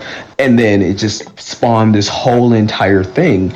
And now we are full circle with the Power Rangers and Godzilla. It just makes sense. That's it. And that to me is a culmination of the past and the future. And we have a lot to, especially for me with Tokusatsu, I feel like the future of it is going to be going back into the past. We're going to see more collaborations between like Godzilla and maybe even the Transformers with, the Power Rangers, because obviously the Megazord is it's a Transformer. It's a combination Transformer. That's what it is. So we're going to see the Power Rangers team up, or Super Sentai team up with the Transformers at some point, or maybe even go against them at, any given time. We have a lot to cover as far as combining the past and the future. I feel there's a lot. Yeah, you could definitely do. Comics, I think, has been the biggest example of that. And as you said, like Godzilla and Power Rangers and Transformers and Marvel and even Ninja Turtles with Power Rangers. They even did that stupid toy line, didn't they, with Ninja Turtles recently, and bringing back characters and so on. So things like that is great. Like even with Naruto, you got Boruto, the TV show, which is okay for what it is. Yeah. But there's so much you can do. And it did what Dragon. Yeah. It took over after Naruto, whereas it was going back to that. But it definitely did. So, do you want to go to the next subject, which is the future? Things that you guys are excited for? Yeah. Do you have anything you want to, add to it? To my final thoughts, or to the subject at hand, because in the end of the day, I would like to see more, as long as it's done correctly, see more classic shows getting a little bit more love, and see more people to enjoy it. But I think not to be done stupidly. Yeah. I think that's the future. I mean, you're still getting your new anime, but I think that with the remasters, to let people know the remasters are coming, so that you can see your blueprint, which we just talked about. That's where your future will. That's where your future will be. I mean, I'm just waiting for Robot Carnival. To be honest, I'm waiting for it to be remastered. I mean, Ultimate Muscle. Yeah, Ultimate Muscle too. I mean, it's one of those things where I think this is the future. I think the future, you have to think the past will always predicate what the future is, but I think in this case, I think we've always seen what the future holds, whether it's clothing, whether it's shows, whether it's whatever. The past will always come back to rule. It seems that everything's back in fashion again. That's how it works. So, in the way I see it, the future actually still relies in the past. Yeah, it really does. Yeah. Yep. I agree. Even with things that we're looking forward to, like Bleach, finally is getting its final ending arc, which is probably the best one in the series. The manga with how you're getting actual Kenpachi's Bankai, Ruka's Bankai, and just the fight between knowing more about Ichigo's mum. Like, there's so much into this that they got to do well to make this work. If they fuck this up, I'm gonna be mad. They're gonna do it this time. I'm asking for 52 episodes, dude. I'm asking for that. Yeah. Can't ask it to be short. I mean, it's so much. It should make it easy for them to do it because they already know that everybody was very pissed off of how Bleach ended the first time around. Yeah. They already know that they need to come back and redo it the right way and end it the right way. I think that this is easy mode for them. It should be. Yeah. Have you read the manga? Like, I don't like that ending at all. Let's not bring up kids. Just don't do that. Just let it end with Ichigo finally wins and have him maybe back in the Sirte with his kid, with his sisters and stuff. Like, that would be a better way. But let's be honest, they ain't gonna do that. No. But I'm definitely looking forward to season 6 for My Hero. Is going to be interesting because it's going to lead to a specific thing that I can't mention because events here. Because I'm not going to spoil it for him. That's my thing. And I've watched like the first 5 episodes and really not got in. Yeah, I understand. I think I've watched 2 seasons so far, and that was it. 2 seasons. Bruh, you're missing out on season 3, dude. Yeah. You're missing out. I gotta get more into it. Yeah, season 3 is mandatory, man. That's probably the best season. I'm just watching so much stuff that it's hard to squeeze time in. Yeah, okay, man. Yeah. It's too long. It's too long going. Like, I can understand, man. Because season 6, man, is gonna be lit. It's gonna be season 5 was trash though. I want to keep up then. I want to keep up. Well, think the W word, and that's where it's leading towards. Because the villains doing some fucked up shit, dude. It's gonna get to that point. That's what I'm saying. But the villains, they're supposed to. No, they're supposed to. But they've gone very far, man. To a point where they got massive control now. Massive control in the situation. Wow. There's also a traitor in My Hero. In the squall. I ain't saying who it is though, but you'll be surprised. I would think would be the traitor probably isn't the traitor. Yeah, it's not Invisible Girl. That's what I'm gonna say. No, I didn't think it was her. No, people did though. People really, really think they did, and it's not Bakugo. Now, to be fair though, Bakugo is actually he's a Vegeta type. He goes up. Yeah, he would have been my top pick. He'd been my top pick. He's chaotic. Yeah. Yeah, he's chaotic, but he gets in season 3 though. He has it out with what's his name? The main character. I can't remember his fucking name. But those two go at it. Deku. Deku. Those two go at it. Because there's some Fentabango in season 3. They're both now pretty cool and pretty chill. He's not that much of a dick anymore, which is good.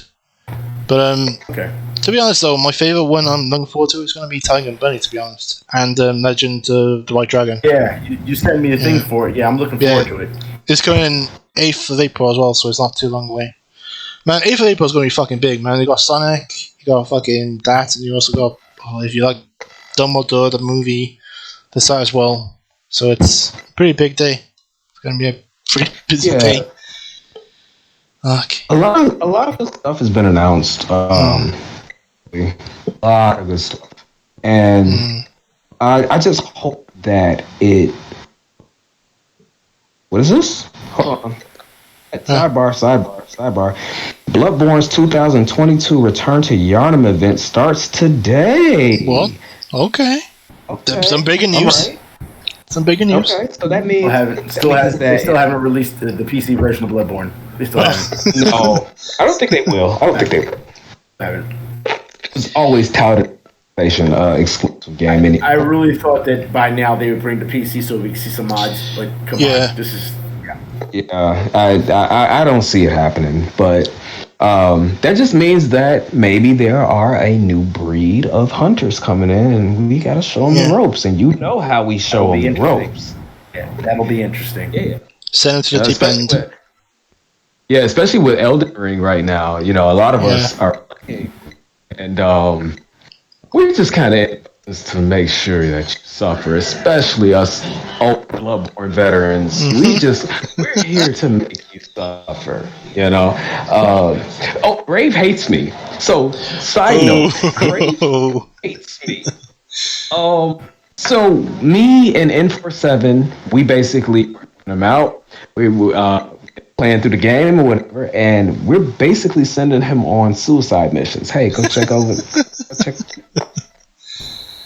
Yeah, you're gonna have to. He exactly. He freaks out and comes back, and me and Info are dying laughing. He's like, "Why would you do that? Why would you do that?" I said, "Well, that's the rite of passage. You got to go through it." Hey, Greg, why don't you come over here? He still is listening to us. Like, okay, I'm no, Greg, go fuck yourselves. Listening to us. Now is the point where you go, okay, you know what? Y'all trying to set me up. And every single time we just constantly kept doing it. The worst part of it, I mean, the game has been out for so long, and many people have played it, so I guess I can say it. But we went on boss, and after it was all said and done, we were celebrating and stuff, and I was like, hey, you do know that was Oreo boss. What? Yeah. You didn't have to fight him. Huh? Yeah. Nah, you didn't even have to go through all of that. And we sat on that boss for like an hour, just helping him out. He was like, guys, I'm so glad that we're not playing Rainbow Six or what was the other game? Virus is taking over the city of New York. Oh God, what's the game? World War Z? No, not World War Z. It's the other one. Dead Button. No, it's not Dead Button. Yeah, I can't remember the name of it, but he was like, "You are so lucky that we're not playing this right now because I will kill you and take your shit just to." Dying Light. Dying Light? No, not Dying Light. The Division. The Division. The Division. Okay. Yeah. And he's like, "You're so glad we're not playing this right now. You are so lucky we're not playing this because I want to kill you." I said, "Grave, I love you, man. Come on, this is how Bloodborne works, man. Yeah, it's part of the game. It's part of the game. Yeah. Hey, man, I'm the Green Ranger. I'm gonna beat the shit out of you. I'm totally not doing it by accident. Oh, and here's the thing. I'm evil. Back to the Green Ranger in that situation as a kid, watching him get the back door on the Megazord and literally kick every single one of them out of the Megazord, that broke my heart. I was so... I'm like, this dude. Hey, man, like, this is messed up. Like, I was for like 2 days after that episode. Dude, 2 days after that, so broke. Like, I just didn't even watch Power. I didn't want to watch Power Rangers because I'm like, I understand. I can recover from this. To be honest, though, again, like, I was shitting myself when God I had fucking Jason. Fucking. Oh yeah. Yeah, I felt, he's dead. He's gonna die. It was like, it's like Jason can't even morph right now. He just got hands. That's all he got. Oh man. See, man, our childhood, man, is all about suffering. It really was. Yeah, that's the absolute truth of it. Like honestly, I wish right now one of these kids nowadays would tell us, oh, this my heart hurt and Kanto hurt me. And Kanto really watch Pocahontas? Did you fucking Lion King? Talk about so you serious? Watch so many horrible things. Bambi. We watched so many horrible things happen as a child. I actually watched that today. This morning. Oh god. To be honest, I got fucking annoyed with how many fucking songs it had in that fucking thing, man. As a kid, it's like you're used to it, but you ignore it. But yeah, an adult's like, It was a it's musical. like six fucking things. God damn it. Like, I had the bright idea to go ahead and play Lion King on Sega Genesis. Oh God! You made a mistake. Yeah.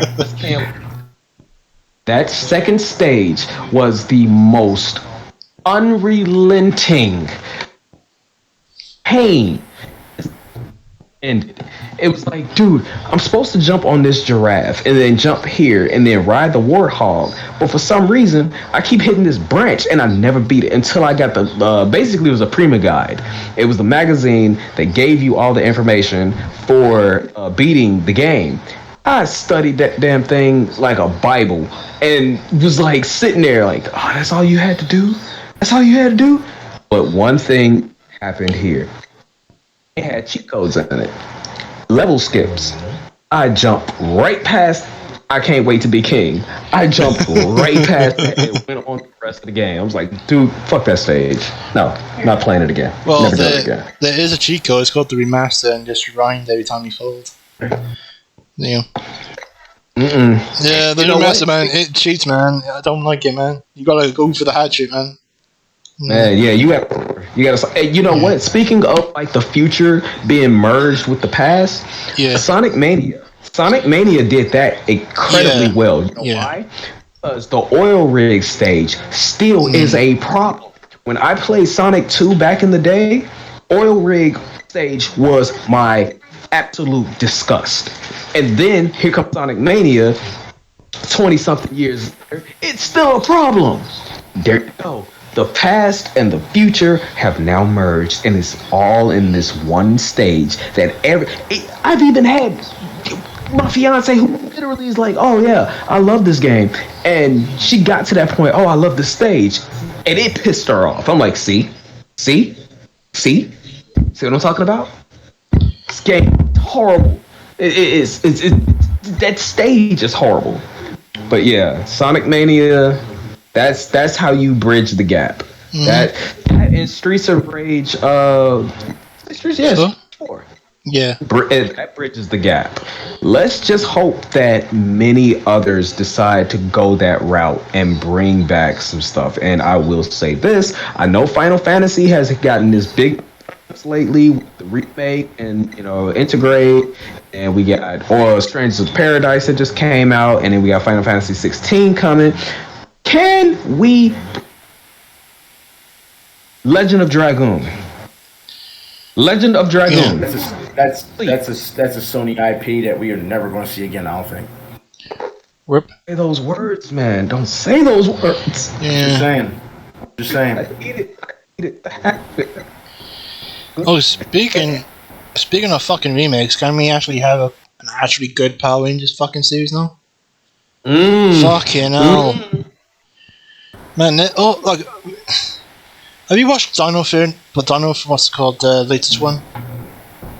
I watched a little bit of it. I do not like it. It's awful to me. It's too much in space with shit, to be honest. Yeah, it's kind of how I felt about Samurai. They did too much with that. They did too much with that. Yeah, if we can get an actual good series and a better game, because I mean, don't get me wrong, Battle for the Grid. Okay? Yeah, Battle for the Grid is what I want, and even that you need what's it called, Lord Dragon first to be established, which we heard about That's yeah one. Battle of the Grid does the same problems as what other fighting games do. They try to roll you out with all kinds of new characters when it comes to DLC. I mean, look at the people who were involved with making this game. I mean, Justin Wong was involved in making this game, so that should tell you enough as it is what type of game you were getting. You know what I mean? So it's a no for me, though. It's the TV show we're talking about. The TV show. Oh, you guys! Did that? Oh, okay. I'm thinking the game. Oh no, we ain't talking about the game.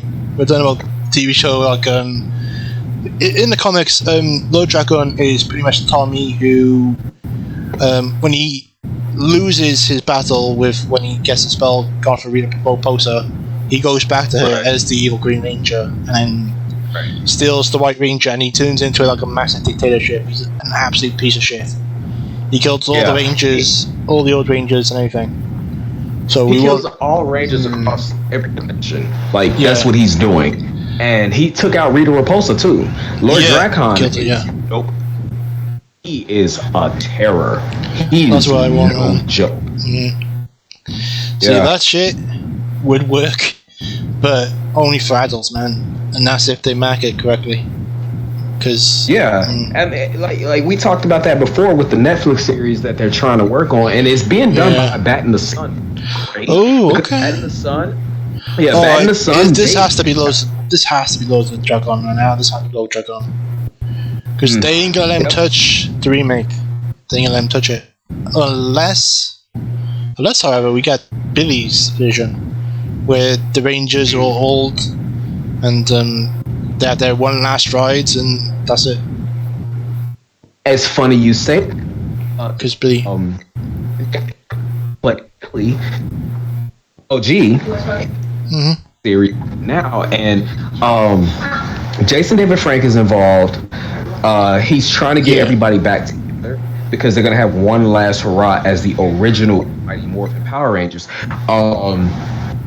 The biggest one though is the fact that they're gonna bring Trini back, and we all know that Tron passed away in 2001, but there is a way that he's like writing it. He's not like giving anything up right now, but he is. She's coming back. Trini is coming back in some way, shape, or form. You just have to wait and see it. So I'm like, okay. Maybe he has tapes or something. Maybe that's why he'll use his her past before the Shaw's Ranger.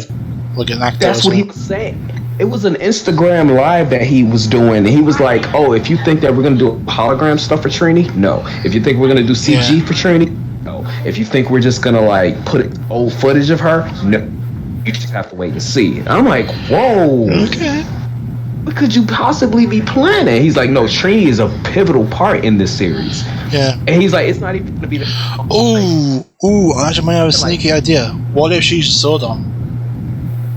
That could be it. That would be the best way you can do it. Because she...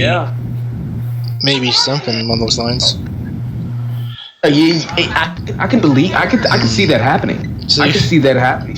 She basically is a part of the morphing grid now. She's in it, you know. So that would be great. That would be absolutely wonderful. I would not be opposed to that. We just have to wait and see. So we got that, and then we got Bat in the Sun's movie or series that they're planning on Netflix. I think it's a movie. I think it's a movie. Okay. Yeah. That one I'm hoping, because I've heard some interviews where he said, but it's not going to touch Power Rangers, but it's going to be like Power Rangers with different factory. And he said there's a comic going to be happening beforehand. But he's not the Jason. He's more of the mentally deranged. Like he has problems with trusting people and all that stuff. So it's going to be an interesting movie. I'm hoping it does well, to be honest. And people check it. I think we might be looking at a resurgence of the classics Power Rangers coming back. You know, they're gonna remake it. Just off. I think we're gonna see that, and I'm all for it. You know, I'm all for it, especially because all of us are, not extremely old, but we're older now. You know, all of us have kids. themselves have kids, and maybe this is the last hurrah. And then, because here's my thing. What my thing with it is the fact that they've been doing all these new series like Ninja Steel, Dino Fury, Samurai. They've been doing a lot. They've been trying to like bring back certain Rangers at certain times, especially with Megaforce. They get old, going back to the OGs and bringing back Tommy, bringing back Jason, bringing back even the entirety of the Ranger squad. They brought all of them back, but at the same time, I think now would be the best time to do it in a way of where this is it. So after that, then you can go on and do the new generation.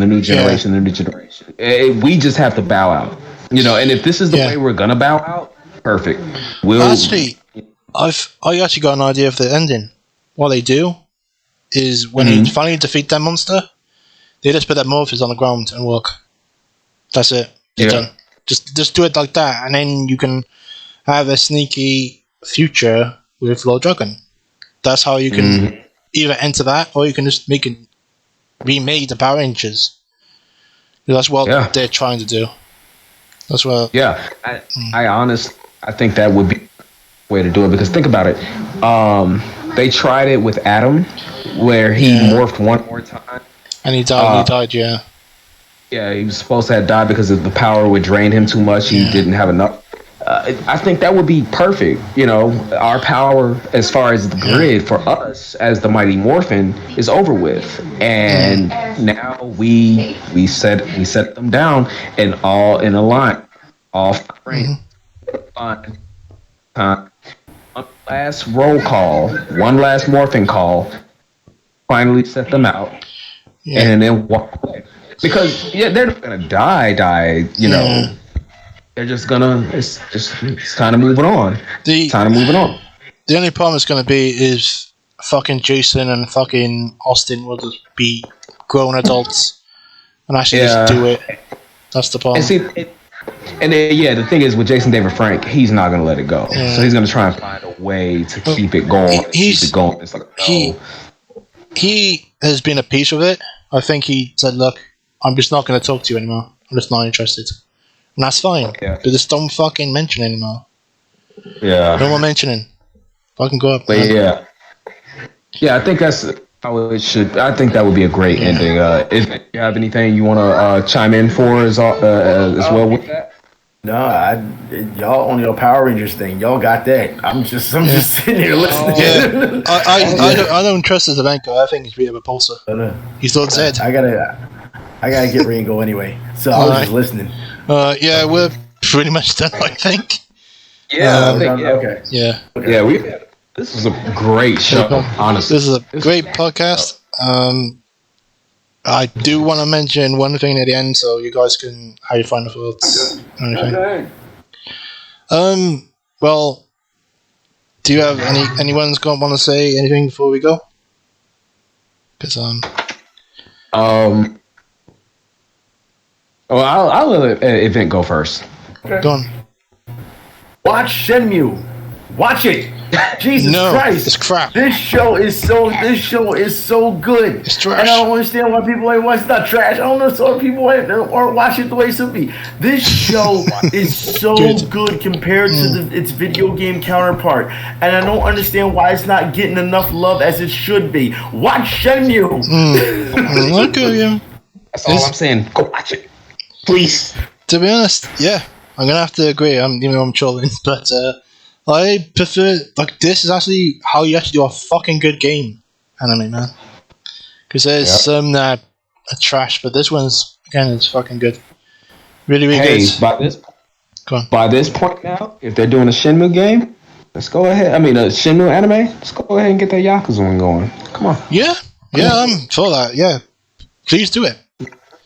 Because if they do it, I want it to be a Zero, man.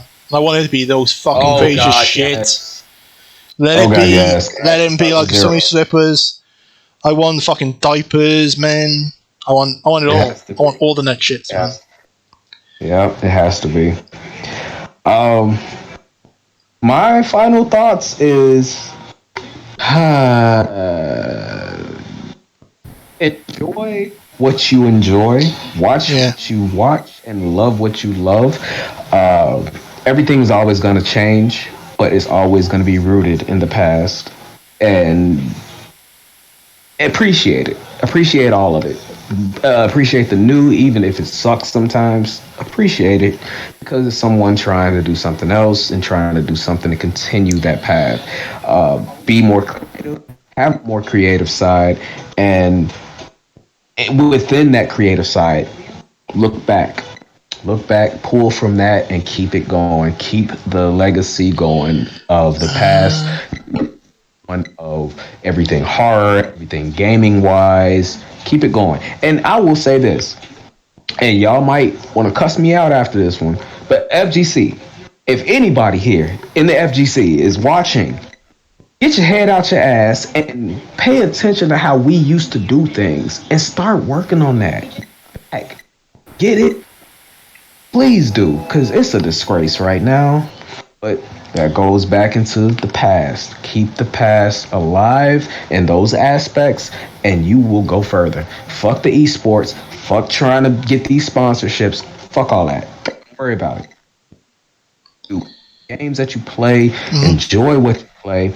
Watch the movies that you like to watch, and just keep that going. You know, just keep that going.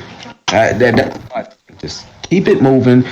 Keep pushing forward and bringing new stuff with a little bit of taste of, old days. That's all. Before it's all over. That's all you got to do. Yeah, absolutely agree. The only thing I'm going to say is I hope you all enjoyed the podcast, and since we do have a birthday boy, yeah, Ronald McDonald's going to give you a birthday present. Oh God, no. Yeah, I know your birthday. I was gonna say Pennywise that way. Bro, I do actually have a present. It's not good though, but I'll play any intro. But it's actually I should send you actually. It's I don't know, man. It's okay.